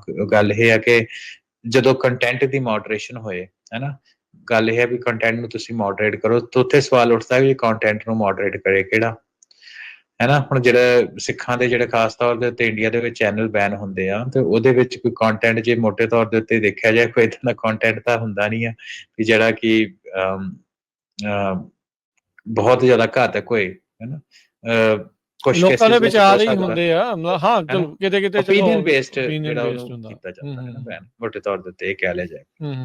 ਸਾਨੂੰ ਉਹਦੇ ਵਿੱਚ ਕੋਈ ਏਡਾ ਲੱਗਦਾ ਨਹੀਂ ਆਪਣੇ ਤੌਰ ਤੇ, ਹੈ ਨਾ। ਪਰ ਇਹ ਕਹਿ ਲਏ ਦੇਸ਼ ਦੀ ਏਕਤਾ ਤੇ ਅਖੰਡਤਾ ਨੂੰ ਇਤੋਂ ਖਤਰਾ, ਸੋ ਕਰਕੇ ਚੈਨਲ ਬੰਦ ਕਰ ਦੋ ਜਾਂ ਵੀਡੀਓ ਬੰਦ ਕਰ ਦੋ ਜਾਂ ਉਹਦੀ ਰੀਚ ਘਟਾ ਦੋ, ਜੋ ਵੀ ਆ। ਸੋ ਦੋਨੋਂ ਪਾਸੇ ਆ। ਸੋ ਇਹਦਾ ਇੱਕ ਫਾਈਨ ਬੈਲੈਂਸ ਆ ਜਿਹੜਾ ਉਹ ਬਣਾ ਕੇ ਰੱਖਣ ਦੀ ਜਿਹੜੀ ਗੱਲ ਆ, ਉਹ ਜੈਕ ਡੋਰਸੀ ਜਿਹੜੇ ਟਵਿੱਟਰ ਦੇ ਪਹਿਲੇ CEO ਸੀ, ਜਿਹੜੇ ਕਾਫੀ ਮਸ਼ਹੂਰ ਸੀ, ਹੁਣ ਤਾਂ ਨਹੀਂ ਰਹੇ CEO ਦੇ, ਤੇ ਉਹਨਾਂ ਦੇ ਉੱਤੇ ਇਹਦੇ ਉੱਤੇ ਕਾਫੀ ਕੰਮ ਕੀਤਾ ਤੇ ਕਾਫੀ ਬੈਲੈਂਸ ਹੋ ਕੇ ਚੱਲਿਆ। ਪਿੱਛੇ ਜੇ ਸਾਲ ਪਹਿਲਾਂ ਉਹਨਾਂ ਦੇ ਇੰਟਰਵਿਊ ਵੀ ਆਈ ਸੀ ਕਿ ਜਦੋਂ ਇੰਡੀਆ ਦੇ ਵਿੱਚ ਕਿਸਾਨੀ ਸੰਘਰਸ਼ ਹੋਇਆ ਸੀ, ਉਹਨਾਂ ਦੇ ਉੱਤੇ ਇੰਨਾ ਜ਼ਿਆਦਾ ਪ੍ਰੈਸ਼ਰ ਪਿਆ ਸੀ ਕਿ ਜੇ ਅਸੀਂ ਤੁਹਾਡਾ ਟਵਿੱਟਰ ਜਿਹੜਾ ਇੰਡੀਆ ਦੇ ਵਿੱਚ ਬੰਦ ਕਰ ਦੇਣਾ ਅਨਲੈਸ ਤੁਸੀਂ ਇੰਡੀਅਨ ਗਵਰਨਮੈਂਟ ਦੇ ਬੰਦੇ ਆਪਣੇ ਆਫਿਸ ਦੇ ਵਿੱਚ ਬਿਠਾਓ। ਤੇ ਉਹਨੇ ਕਾਫੀ ਹੱਦ ਤੱਕ ਪ੍ਰੈਸ਼ਰ ਜਿਹੜਾ ਵਿਥਸਟੈਂਡ ਕਰ ਲਿਆ। ਉਸ ਤੋਂ ਬਾਅਦ ਪਰਾਗ ਹੋਣੀ ਆਉਂਦੇ ਆ, ਪਰਾਗ ਅਗਰਵਾਲ ਜਾਂ ਈਲਨ ਮਸਕ, ਉਹ ਫਿਰ ਉਹਦੇ ਤੋਂ ਬਾਅਦ ਟਵਿੱਟਰ ਤੇ ਫ੍ਰੀ ਫਾਲ ਹੀ ਆ। ਟਵਿੱਟਰ ਦੇ ਉੱਤੇ ਤੁਸੀਂ ਜਿੱਦਾਂ ਦੀ ਮਰਜ਼ੀ ਜਾਣਕਾਰੀ ਜਿਹੜੀ ਉਹ ਲੈ ਲਓ। ਇਹੀ ਚੀਜ਼ ਜਿਹੜੀ ਆ ਹੁਣ, ਪਰ ਕਿਉਂਕਿ ਜਿਹੜੇ ਟਵਿੱਟਰ ਆ ਉਹ ਸੁਪਰ ਹੈਲਪਫੁਲ ਹੋਇਆ ਸੀ ਇਸ ਵਾਰੀ ਪ੍ਰੈਜ਼ੀਡੈਂਟ ਟਰੰਪ ਨੂੰ ਜਿਤਾਉਣ ਦੇ ਲਈ। ਤੇ ਉਸ ਤੋਂ ਬਾਅਦ ਜਿਹੜਾ 2021 ਦੇ ਵਿੱਚ ਜਦੋਂ ਜਨਵਰੀ 6 ਦੇ ਪ੍ਰੋਟੈਸਟ ਹੋਏ ਉਸ ਤੋਂ ਬਾਅਦ ਮੈਟਾ ਨੇ ਵੀ ਡੋਨਲਡ ਟਰੰਪ ਦਾ ਜਿਹੜਾ ਉਹ ਬੰਦ ਕਰ ਦਿੱਤਾ ਸੀ, ਪੇਜ ਬੰਦ ਕਰ ਦਿੱਤਾ ਸੀ ਹਨਾ। ਸੋ ਉਹਦੇ ਉੱਤੇ ਹੁਣ ਜਿਹੜੇ ਜਿੱਦਾਂ ਤੁਸੀਂ ਕਿਹਾ ਵੀ ਪਾਲਿਸੀ ਸਾਰੀਆਂ ਬਦਲ ਗਿਆ, ਪਬਲਿਕ ਓਪੀਨੀਅਨ ਜਿਹੜਾ ਉਹ ਬਦਲ ਗਿਆ। ਸੋ ਸਾਰੇ ਜਾਣੇ ਹੁਣ ਉਧਰਲੇ ਪਾਸੇ ਨੂੰ ਜਾ ਰਹੇ ਆ ਤੇ ਜਿੱਦਾਂ ਰਾਈਟ ਵਾਲੇ ਪਾਸੇ ਨੂੰ ਜਾ ਰਹੇ ਹਨਾ, ਮੈਗਾ ਟਰੰਪ ਵਾਲੀ ਸਾਈਡ ਦੇ ਉੱਤੇ। ਤੇ ਨਾਲ ਦੀ ਨਾਲ ਅਸੀਂ ਇਹ ਦੇਖੀਏ ਕਿ ਜਿਹੜੀਆਂ ਪਾਲਿਸੀਜ਼ ਉਹ ਵੀ ਅਕੋਰਡਿੰਗਲੀ ਲਾਈਨ ਹੋ ਰਹੀਆਂ। ਤੇ ਜਿੱਦਾਂ ਫੈਕਟ ਚੈੱਕ ਆ ਉਹਦੇ ਵਿੱਚ ਇਹ ਕਹਿ ਕੇ ਬੰਦ ਉਹਨੂੰ ਕੀਤਾ ਜਾ ਰਿਹਾ ਜਾਂ ਕੀਤਾ ਗਿਆ ਕਿ ਇਹਦੇ ਵਿੱਚ ਲੈਫਟ ਦਾ ਬਾਇਸ ਜਿਹੜਾ ਉਹ ਬਹੁਤ ਜ਼ਿਆਦਾ, ਜਿੱਦਾਂ ਕਿ ਟਰੰਪ ਦੇ ਸਪੋਰਟਰ ਕਹਿੰਦੇ ਆ, ਤੇ ਜਿਹਦੇ ਵਿੱਚ ਓਨੈਸਟਲੀ ਕੋਈ ਦੋ ਰਾਵਾਂ ਵੀ ਨਹੀਂ ਹੈ। ਸੋ ਉਹ ਲੈਫਟ ਦਾ ਬਾਇਸ ਉਹਦੇ ਵਿੱਚ ਬਹੁਤ ਜ਼ਿਆਦਾ ਸੀ ਕਿਉਂਕਿ ਲੈਫਟ ਇਨਫਲੂਐਂਸਡ ਸੀ, ਲੈਫਟ ਜਿਹੜੀ ਪਾਲਿਸੀਜ਼ ਆ ਉਹਨਾਂ ਦਾ ਇਨਫਲੂਐਂਸ ਸੀ, ਉਹਦਾ ਕੰਟੈਂਟ ਮੋਡਰੇਸ਼ਨ। ਤੇ ਉਹ ਜਿਹੜਾ ਫੈਕਟ ਚੈੱਕ ਆ ਹੁਣ ਉਹ ਮੈਟਾ ਨੇ ਵੀ ਬੰਦ ਕਰ ਦਿੱਤਾ। ਬੇਸਿਕਲੀ ਇੰਸਟਾਗ੍ਰਾਮ ਅਤੇ ਫੇਸਬੁੱਕ ਦੇ ਉੱਤੇ ਹੁਣ ਜਿਹੜੀ ਵੀ ਜਾਣਕਾਰੀ ਹੋਏਗੀ ਤੁਹਾਨੂੰ ਜਿਹੜੀ ਉਹ ਖੁੱਲ੍ਹੇਆਮ ਮਿਲੇਗੀ। ਹੁਣ ਸਾਡਾ as a consumer of that information ਸਾਡਾ ਹੁਣ ਜਿਹੜਾ ਫਰਜ਼ ਆ ਉਹ ਥੋੜਾ ਜ਼ਿਆਦਾ ਬਣ ਗਿਆ ਤੇ ਕੌਸ਼ਨ ਵੀ ਥੋੜੀ ਜ਼ਿਆਦਾ ਬਣ ਗਈ ਕਿ ਜਿਹੜੇ ਅਸੀਂ ਇਨਫੋਰਮੇਸ਼ਨ ਇੰਸਟਾਗ੍ਰਾਮ ਤੇ ਫੇਸਬੁੱਕ ਦੇ ਉੱਤੇ ਦੇਖਦੇ ਉਹਨੂੰ ਸਹੀ ਵੀ ਹੈ ਕਿ ਨਹੀਂ, ਉਹਨੂੰ ਫੈਕਟ ਚੈੱਕ ਕਰਨ ਦੀ। ਪਰ ਓਵਰਆਲ ਮੈਨੂੰ ਲੱਗਦਾ ਨਹੀਂ ਕੋਈ ਬਹੁਤਾ ਵਧੀਆ ਟ੍ਰੈਂਡ ਆ। ਪਰ ਕਹਿਣ ਦਾ ਮਤਲਬ ਜਿੱਦਾਂ ਪਹਿਲਾਂ ਕਹਿ ਪਏ ਕੰਪਲਿਕੇਟਡ ਟੌਪਿਕ ਆ ਤੇ ਯੂ ਕੈਨ ਮੇਕ ਅ ਕਾਲ ਹੈ ਨਾ ਵੀ ਸਹੀ ਹੈ ਕਿ ਨਹੀਂ। ਜੀ ਬਿਲਕੁਲ। ਸੋ ਇਹ ਸਾਰੀਆਂ ਚੀਜ਼ਾਂ ਜਿਹੜੀਆਂ ਆਪਾਂ ਅੱਜ ਡਿਸਕਸ ਜਿਹੜੀਆਂ ਉਹ ਕੀਤੀਆਂ। ਇੱਕ ਜਿਹੜੀ ਜਾਂਦੇ ਜਾਂਦੇ ਆਪਾਂ ਹਰਵਿੰਦਰ ਕਰ ਲਈ ਜਨਰੇਟਿਵ AI ਜੀਓ ਪੋਲਿਟਿਕਸ। ਇਹ ਜਿਹੜੀ ਇੱਕ ਨਵੀਂ ਸ਼ੀਤ ਜੰਗ ਜਿਹੜੀ ਲੱਗੀ ਹੋਈ ਆ ਡਿਜੀਟਲ ਹੋਣ ਦੀ ਜਾਂ ਡਿਜੀਟਲ ਤਰੀਕੇ ਦੀ ਜਿਹੜੀ ਇਹ ਸ਼ੀਤ ਜੰਗ ਜਿਹੜੀ ਉਹ ਲੱਗੀ ਹੋਈ ਆ, ਕੀ ਹੈ ਇਸ ਦੇ ਵਿੱਚ, ਕੀ ਆਪਾਂ ਇਸ ਦਾ ਭਵਿੱਖ ਜਿਹੜਾ ਉਹ ਦੇਖਦੇ ਹਾਂ? ਜਨਰੇਟਿਵ AI ਜਿੱਥੇ ਬਹੁਤ ਸਾਰੇ ਕ੍ਰੀਏਟਿਵ ਲੋਕਾਂ ਦੇ ਲਈ ਉਹ ਫਾਇਦੇਮੰਦ ਵੀ ਹੋ ਸਕਦੀ ਆ, ਪਰ ਬਹੁਤ ਸਾਰੇ ਲੋਕ ਜਿੱਦਾਂ ਹੁਣ ਆਪਾਂ ਫੈਕਟ ਚੈਕਿੰਗ ਦੀ ਵੀ ਗੱਲ ਕਰਦੇ ਉਹਨੂੰ ਨਾਲ ਜੋੜ ਕੇ ਦਿਖਾਈਏ। ਜੀਓ ਪੋਲਿਟਿਕਸ ਦਾ ਮੁੱਦਾ ਜਿਹੜਾ ਆਪਣੇ ਨਾਲ ਹੀ ਆ, ਸਾਹਮਣੇ ਹੀ ਆ, ਕਿੱਦਾਂ ਕੋਈ ਮੁਲਕ ਕੋਈ ਖਾਸ ਕਮਿਊਨਿਟੀਜ਼ ਨੂੰ ਟਾਰਗੇਟ ਵੀ ਕਰਦੀਆਂ। ਉਹਨਾਂ ਪ੍ਰਤੀ ਇੱਦਾਂ ਦੀਆਂ ਜਿਹੜੀਆਂ ਜਨਰੇਟਿਵ AI ਦੀ ਵਰਤੋਂ ਕਰਦੇ ਹੋਏ ਕੁਛ ਵੀ ਜਿਹੜਾ ਉਹ ਕਰ ਸਕਦੇ ਆ, ਉਹਨਾਂ ਨੂੰ ਮਾੜਾ ਚੰਗਾ ਕੁਛ ਵੀ ਕਿਸ ਤਰੀਕੇ ਦੇ ਨਾਲ ਦਿਖਾਇਆ ਜਾ ਸਕਦਾ। ਸੋ ਇਹ ਜਿਹੜੀ ਲੜਾਈ ਆ ਜਨਰੇਟਿਵ AI ਤੇ ਪਹੁੰਚ ਗਈ ਆ। ਸੋ ਕਿੱਦਾਂ ਆਪਾਂ ਦੇਖਦੇ ਕਿੱਧਰ ਨੂੰ ਜਾ ਰਿਹਾ ਹੈ ਕੰਮ? ਦੇਖੋ, ਅਮਰੀਕਾ ਦੀ ਡੋਮੀਨੈਂਸ ਪੂਰੀ ਦੁਨੀਆ ਤੇ ਰਾਜ ਕਰਨ ਕਿਉਂ ਰਹੀ ਆ? ਉਹ ਹੈ ਕਿ ਟੈਕਨੋਲੋਜੀ ਦੇ ਵਿੱਚ ਸਭ ਤੋਂ ਅੱਗੇ ਰਿਹਾ। One of the reason, coffee reason ਉਹਨਾਂ ਚ ਇੱਕ ਵੱਡਾ ਕਾਰਨ ਟੈਕਨੋਲੋਜੀ ਦਾ ਅੱਗੇ ਹੋਣਾ। ਸੋ ਹੁਣ ਜਦੋਂ ਜਨਰੇਟਿਵ AI ਆ ਗਈ ਆ ਤੇ ਜਨਰੇਟਿਵ AI ਤੇ ਇੱਕ ਵੱਡੀ ਟੈਕਨੋਲੋਜੀ ਜਿਹਦੇ ਨਾਲ ਅਸੀਂ ਬਾਰ-ਬਾਰ ਗੱਲ ਕਰਦੇ ਕਿੰਨਾ ਕੁਛ ਅਸੀਂ ਅਕੰਪਲਿਸ਼ ਕਰ ਸਕਦੇ। ਹੁਣ ਜੀਓ ਪੋਲਿਟਿਕਸ ਦੇ ਵਿੱਚ ਨਾਲ ਦੀ ਨਾਲ ਆਉਂਦੀ ਆ ਕਿਉਂਕਿ ਸਾਰੇ ਦੀ ਹੁਣ ਲੱਗੀ ਹੋਈ ਵੀ ਅਸੀਂ ਅੱਗੇ ਜੇ ਅਸੀਂ ਦੇਖਿਆ ਪਿੱਛੇ ਜੇ ਜਦੋਂ NVIDIA ਦੀ ਚਿਪਸ ਜਿਹੜੀਆਂ US ਨੇ ਸੈਂਕਸ਼ਨ ਲਾ ਦਿੱਤੀ ਆ ਵੀ ਤੁਸੀਂ ਚਾਈਨਾ ਵਿੱਚ ਨਹੀਂ ਭੇਜ ਸਕਦੇ, ਹੈਨਾ। ਸੋ ਹੁਣ ਕੰਪਨੀਆਂ ਜਿਹੜੀਆਂ ਉਹਨਾਂ ਨੇ ਆਪਣੇ ਬਿਜ਼ਨਸ ਸਾਰੇ ਕੰਟਰੀ ਦੇ ਵਿੱਚ ਕਰਦੀਆਂ।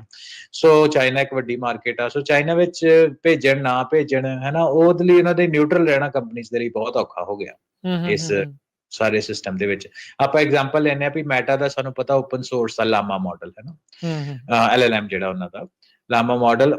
ਤੇ ਵਾਸ਼ਿੰਗਟਨ ਪੋਸਟ ਦੇ ਵਿੱਚ ਰਾਜ ਕਰਨੇ ਇੱਕ ਖਬਰ ਆਈ ਸੀ ਕਿ ਚਾਈਨੀਜ਼ ਮਿਲਟਰੀ ਰਿਸਰਚਰ ਨੇ ਉਹ ਲਾਮਾ ਮਾਡਲ ਨੂੰ ਯੂਜ਼ ਕਰਕੇ ਤੇ ਜਿਹੜੀ ਜੰਗ ਹੁੰਦੀ ਆ ਉਹਨੂੰ ਸਿਮੂਲੇਸ਼ਨ ਉਹਦੇ ਨਾਲ ਕੀਤੀ ਹੈ ਨਾ। ਅੱਛਾ, ਠੀਕ ਆ ਵੀ ਬੈਟਲ ਦੇ ਵਿੱਚ ਸਟ੍ਰੈਟਜੀਜ਼ ਕਿੱਦਾਂ ਆਏ ਵੀ ਜੇ ਅੱਗੋਂ ਕੋਈ ਬੰਦਾ ਆਏ ਜਾਂ ਦੂਸਰੀ ਆਰਮੀ ਇਸ ਤਰੀਕੇ ਦੇ ਨਾਲ ਆਏ ਤੇ ਉਹਨੂੰ ਆਪਾਂ ਕਿੱਦਾਂ ਕਾਊਂਟਰ ਕੀਤਾ ਜਾ ਸਕੇ, ਉਹਦੀ ਸਿਮੂਲੇਸ਼ਨ ਜਿਹੜੀ ਆ ਯੂਜ਼ਿੰਗ ਮੈਟਾ ਦਾ ਲਾਮਾ ਮਾਡਲ ਉਹਨਾਂ ਕੀਤੀ। ਵਾਸ਼ਿੰਗਟਨ ਪੋਸਟ ਦੀ ਖਬਰ ਹੈ ਨਾ।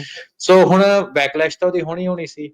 ਸੋ ਮੈਟਾ ਨੇ ਕੀ ਕੀਤਾ, ਚੁੱਪ ਚਪੀਤੇ ਜਿਹੜੇ US ਡਿਫੈਂਸ ਕੰਟਰੈਕਟਰ ਆ ਤੇ ਉਹਦੇ ਨਾਲ ਵਰਕ ਕਰਨਾ ਸ਼ੁਰੂ ਕਰ ਦਿੱਤਾ ਤਾਂ ਕਿ ਜਿਹੜਾ ਉਹਨਾਂ ਦਾ ਮਾਡਲ ਆ ਉਹ ਅਮਰੀਕਨ ਮਿਲਟਰੀ ਦੇ ਲਈ ਵੀ ਯੂਜ਼ ਕੀਤਾ ਜਾ ਸਕੇ। ਠੀਕ ਆ। ਤੇ ਮਾਡਲ ਸਾਨੂੰ ਪਤਾ ਉਹਦੇ ਕਿੰਨੇ ਫੀਚਰ। ਅਗੇਨ ਸਾਇੰਸ ਆ ਨਾ, ਸਾਇੰਸ ਨੂੰ ਤਾਂ ਤੁਸੀਂ ਭਾਵੇਂ ਜਿਹੜੇ ਤਰੀਕੇ ਨਾਲ ਬੰਬ ਵੀ ਉਹਦਾ ਬਣਾ ਸਕਦੇ, ਕੋਈ ਮੈਡੀਕਲ ਇਕਵਿਪਮੈਂਟ ਵੀ ਬਣਾ ਸਕਦੇ, ਹੈਨਾ। ਤਾਂ ਗੱਲ ਕੱਲੀ ਮੈਟਾ ਦੇ ਉੱਤੇ ਨਹੀਂ ਮੁੱਕਦੀ। ਓਪਨ AI ਦੇ ਨੇ ਉਹਨੂੰ ਕਾਫੀ ਜ਼ਿਆਦਾ ਸਕਰੂਟਨੀ ਜਿਹੜੀ ਫੇਸ ਕਰਨੀ ਪਈ, ਕਿਉਂਕਿ ਉਹਨਾਂ ਦੀ ਸਿਮਿਲਰ ਕਾਰਨਾਂ ਕਰਕੇ। ਸੋ ਉਹਨਾਂ ਨੇ ਜਿਹੜੇ ਆਪਣੀ API ਆ, ਕਿਉਂਕਿ ਚੈਟ GPT ਦਾ ਟਰਾਂਸਫਾਰਮਰ ਮਾਡਲ ਆ, ਉਹ API ਦੇ ਨਾਲ ਤੁਸੀਂ ਐਕਸੈਸ ਕਰ ਸਕਦੇ ਹੋ। ਉਹਨੂੰ ਜੀਓ ਫੈਂਸ ਉਹਨਾਂ ਨੂੰ ਕਰਨਾ ਪਿਆ, ਹੈਨਾ। ਤੇ ਜੀਓ ਫੈਂਸ ਕਰਨ ਦੇ ਵੀ ਤਾਂ ਕਿ ਜਿਹੜੀ ਕੁਝ ਕੰਟਰੀਜ਼ ਦੇ ਜਿਹੜੇ ਲੋਕ ਆ ਉਸ ਮਾਡਲ ਨੂੰ ਨਾ ਵਰਤ ਸਕਣ, ਠੀਕ ਆ। ਕੁਝ ਕੰਟਰੀ ਨੂੰ ਤਾਂ ਸਾਨੂੰ ਪਤਾ ਹੈ ਅਮਰੀਕਾ ਨੇ ਸੈਂਕਸ਼ਨ ਲਾਈ। ਸੋ ਉਹਨਾਂ ਨੇ ਇੱਕ ਨਵਾਂ ਮਾਡਲ ਜਿਹੜਾ ਚਿਪ ਦਾ H100 ਜਿਹੜਾ GPU ਆ, ਜਦੋਂ ਤੇ ਬੈਨ ਲੱਗੀ ਸੀ ਉਹ ਯੂਜ਼ ਕੀਤਾ। ਉਹਦਾ ਨਾਮ ਰੱਖਿਆ ਚਾਈਨਾ ਸੇਫ, ਠੀਕ ਆ, ਤੇ ਤਾਂ ਕਿ ਉੱਥੇ ਵੀ ਆਪਣੀ ਜਿਹੜੀ ਸੇਲ ਆ ਕਰ ਸਕਣ। ਸੋ ਬੇਸਿਕਲੀ ਹੁਣ ਇਹਨਾਂ ਦੇ ਲਈ ਬੜਾ ਔਖਾ ਹੈਗਾ ਵੀ ਪ੍ਰੋਫਿਟ ਤੇ ਪਾਲਿਸੀ ਨੂੰ ਕੰਪਲਾਈਂਸ ਕਰਨਾ ਤੇ ਪ੍ਰੋਫਿਟ ਨੂੰ ਬਣਾਉਣਾ, ਹੈਨਾ। ਸੋ ਜਿਹੜੇ ਜਨਰੇਟਿਵ AI ਹੈ, ਜੀਓਪੋਲਿਟਿਕਸ ਦੀ ਵਾਰ ਵੀ ਇਹਦੇ ਉੱਤੇ ਪੂਰੀ ਪੱਖੀ ਪਈ ਆ ਜੀ। ਬਿਲਕੁਲ। ਉਧਰ ਨਾਲ ਹਰਵਿੰਦਰ ਇਹ ਵੀ ਆ ਗਈ ਖਬਰ ਵੀ US ਨੇ ਇੰਡੀਆ ਨੂੰ ਅਨਰੈਸਟ੍ਰਿਕਟਡ ਐਕਸੈਸ ਟੂ AI ਚਿਪਸ ਦੇ ਵਿੱਚੋਂ ਐਕਸਕਲੂਡ ਕਰ ਦਿੱਤਾ। ਇੰਡੀਆ ਦੇ ਨਾਲ ਇਹ ਵੀ ਜਿਹੜੀ ਚੀਜ਼ ਹੈ, ਜਿੱਦਾਂ ਚਾਈਨਾ ਨੂੰ AI ਚਿਪਸ ਬਾੜੀਆਂ ਜਿਹੜੀਆਂ ਨਾ ਜਾਣ ਜਾਂ ਉਹਨਾਂ ਨੂੰ ਉੱਦਾਂ ਦਾ ਮਟੀਰੀਅਲ ਨਾ ਮਿਲੇ ਵੀ ਉਹ ਬਣਾ ਸਕਣ, ਇੰਡੀਆ ਵੀ ਉਸੇ ਹੀ ਉਹਨਾਂ ਨੇ ਕੈਟਾਗਰੀ ਦੇ ਵਿੱਚ ਜਿਹੜਾ ਉਹ ਸ਼ਾਮਲ ਜਿਹੜਾ ਅਮਰੀਕਾ ਵਾਲਿਆਂ ਨੇ ਜਿਹੜਾ ਉਹ ਕੀਤਾ ਹੈ। ਸੋ ਦੇ ਸੀ ਵੀ ਇਹ ਜਿਹੜੀ ਪ੍ਰੋਬਲਮ ਕਿਤੇ ਨਾ ਕਿਤੇ ਜਿਹੜੀ ਉਹ ਅੱਗੇ ਆ ਸਕਦੀ ਹੈਗੀ ਆ। ਹਾਂਜੀ। ਸੋ ਉਹਦੇ ਵਿੱਚ ਗੱਲੀ ਆਪਾਂ ਓਪਨ AI ਮੈਟਾ ਵਗੈਰਾ ਦੀ ਵੀ ਨਹੀਂ ਗੱਲ ਕਰੀਏ, ਹੋਰ ਜਿਹੜੇ ਨਵੇਂ ਮਾਡਲ ਵੀ ਆ ਰਹੇ, ਐਂਥਰੋਪਿਕ ਦਾ ਕਾਫੀ ਮਸ਼ਹੂਰ ਆ ਕਲਾਊਡ ਮਾਡਲ, ਤਾਂ ਉਹਦੇ ਵਿੱਚ ਵੀ ਨਾ AI ਸੇਫਟੀ ਦੇ ਨਾਲ ਉਹਨੂੰ ਲਿਮਿਟ ਕਰ ਦਿੱਤਾ ਕਿ ਇਹਨੂੰ ਸਿਰਫ ਅਲਾਈਨਡ ਕੰਟਰੀਆਂ ਹੀ ਵਰਤ ਸਕਦੀਆਂ। ਤੇ ਉਹਨੇ ਐਕਸਪਲਿਸਿਟਲੀ ਕਿਹਾ ਕਿ ਜਿਹੜੇ ਉਹਨਾਂ ਮਾਰਕੀਟਸ ਨੂੰ ਅਵੋਇਡ ਕਰੋ ਜਿਹੜੇ ਰੈਗੂਲੇਟਰੀ ਦੀ ਗ੍ਰੇ ਜ਼ੋਨ ਦੇ ਵਿੱਚ ਆਉਂਦੇ ਆ। ਗ੍ਰੇ ਜ਼ੋਨ ਦਾ ਮਤਲਬ ਬਲੈਕ ਲਿਸਟ ਵੀ ਨਹੀਂ ਆ, ਪਰ ਗ੍ਰੇ ਜ਼ੋਨ ਆ, ਠੀਕ ਆ। ਆਈ ਥਿੰਕ ਇੰਡੀਆ ਜਿਹੜਾ ਉਹ ਗ੍ਰੇ ਜ਼ੋਨ ਦੇ ਵਿੱਚ ਆਉਂਦਾ ਵਾ। ਸੋ ਉਹਦੇ ਵਿੱਚ ਰਾਜਕਨ ਕੀ ਹੁੰਦਾ ਕਿ ਜਿਹੜੇ ਉਹਨਾਂ ਕੰਪਨੀਜ਼ ਦੇ ਵਿੱਚ ਜਿਹੜੇ ਸਮਾਲਰ ਪਲੇਅਰ ਹੁੰਦੇ, ਜਿੱਦਾਂ ਸਟਾਰਟਅਪਸ ਹੋ ਗਈਆਂ, ਹਨਾ, ਇਦਾਂ ਦੀਆਂ, ਉਹ ਉਹਨਾਂ ਨੂੰ ਐਕਸੈਸ ਨਹੀਂ ਕਰ ਸਕਦੀਆਂ। ਸੋ ਇੰਡੀਆ ਬੜੀ ਇੰਟਰਸਟਿੰਗ ਸਿਚੁਏਸ਼ਨ ਹੈ US ਦੇ ਨਾਲ।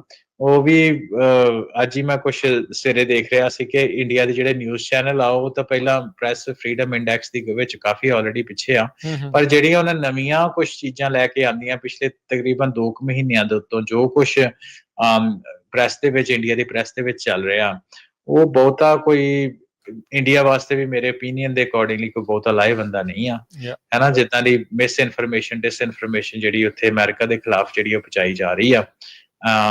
ਲੇਟੈਸਟ ਐਗਜ਼ਾਮਪਲ ਦੱਸ ਦੇਣਾ, ਉਹਦੇ ਵਿੱਚੋਂ ਕਹਿੰਦੇ ਵੀ ਟਰੰਪ ਨੇ ਰੋਂਦੇ ਨੇ ਕਾਲ ਕੀਤਾ, ਗੜਗੜਾਇਆ ਮੋਦੀ ਦੇ ਮੋਹਰੇ, ਜਹਾਜ਼ ਘਲਾਓ LA ਦੀਆਂ ਫਾਇਰ ਵਾਸਤੇ, ਹਨਾ। ਤੇ ਕਹਿੰਦੇ ਵੀ ਉਹਨੇ ਜਹਾਜ਼ ਜਿਹੜੇ ਉਹ ਘਾਲ ਤੇ ਕੀ ਬਚਕਾਨੀਆਂ ਜਿਹੜੀਆਂ ਇਹ ਗੱਲਾਂ ਜੇ ਕੰਮ ਕਰਦੇ ਇਹ ਵੱਡੇ ਕਾਰਪੋਰੇਟ ਮੀਡੀਆ ਹਾਊਸਿਸ ਦੀ ਗੱਲ ਹੈ, ਕੋਈ ਮਾੜਾ ਮੋਟਾ ਇਹ ਨਹੀਂ ਕੋਈ ਹਾਂ ਵੀ ਖੱਬੇ ਰਿਪਬਲਿਕ ਦਾ ਸੀ ਸ਼ਾਇਦ ਇਹ। ਹਾਂ। ਤੇ ਟਰੰਪ ਹੁਣਾਂ ਦੀ ਰੋਂਦੇ ਹੋਏ ਦੀ ਫੋਟੋ, LA ਦੇ ਵਿੱਚ ਅੱਗ ਲੱਗੀ ਹੋਈ ਤੇ ਮੋਦੀ ਅਮਰੀਕਾ ਸੜ ਗਿਆ ਜੀ ਸਾਰਾ, ਹੈਨਾ, ਇਦਾਂ ਦੀ। ਦੇਖੋ ਕੀ ਜਿਹੜੀਆਂ ਉਹ ਗੱਲਾਂ ਜਿਹੜੀਆਂ ਲੋਕ ਚੱਲ ਰਹੇ, ਤੇ ਉੱਥੇ ਉਹ ਲੋਕਾਂ ਨੇ ਉਹਨੂੰ ਸੱਚ ਮੰਨਣਾ।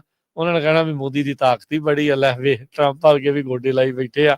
ਉਹਨਾਂ ਨੂੰ ਇਹ ਨਹੀਂ ਪਤਾ ਵੀ ਮੋਦੀ ਹੁਣੀ ਆਪ ਮੰਨੀ ਬੈਠੇ ਆ ਵੀ ਅਸੀਂ ਕਰਤੂਤਾਂ ਜਿਹੜੀਆਂ US ਦੇ ਵਿੱਚ ਪਲਾਟ ਕੀਤਾ US ਸਿਟੀਜ਼ਨ ਨੂੰ ਮਾਰਨ ਵਾਲਾ, ਵੀ ਉਹਦੇ ਵਿੱਚ ਕੀ ਕੁਛ ਜਿਹੜਾ ਉਹ ਮੰਨੀ ਬੈਠੇ ਆ। ਸੋ ਸਮਾਂ ਸਮਾਪਤ ਹੋ ਗਿਆ ਹਰਵਿੰਦਰ, ਗੱਲਾਂ ਤਾਂ ਆਪਣੀਆਂ ਹੋਰ ਵੀ ਬਥੇਰੀਆਂ ਆ, ਤੇ ਆਪਾਂ ਅਗਲੀ ਵਾਰੀ ਫਿਰ ਮਿਲਦੇ ਆ, ਫਿਰ ਕਰਾਂਗੇ ਹੋਰ ਗੱਲਾਂ ਬਾਤਾਂ, ਕੀ ਚੱਲ ਰਿਹਾ ਟੈਕਨੋਲੋਜੀ ਦੀ ਦੁਨੀਆ ਦੇ ਵਿੱਚ, ਕੀ ਕੁਛ ਨਵਾਂ, ਕੀ ਕੁਛ ਤਬਦੀਲੀਆਂ, ਤੇ ਹੋਰ ਗੱਲਾਂ ਬਾਤਾਂ ਦੇ ਨਾਲ ਮਿਲਦੇ ਆ। ਸਭ ਨੂੰ ਹੀ ਪਿਆਰ ਭਰੀ, ਸਭ ਨੂੰ ਹੀ ਸਤਿ ਸ੍ਰੀ ਅਕਾਲ।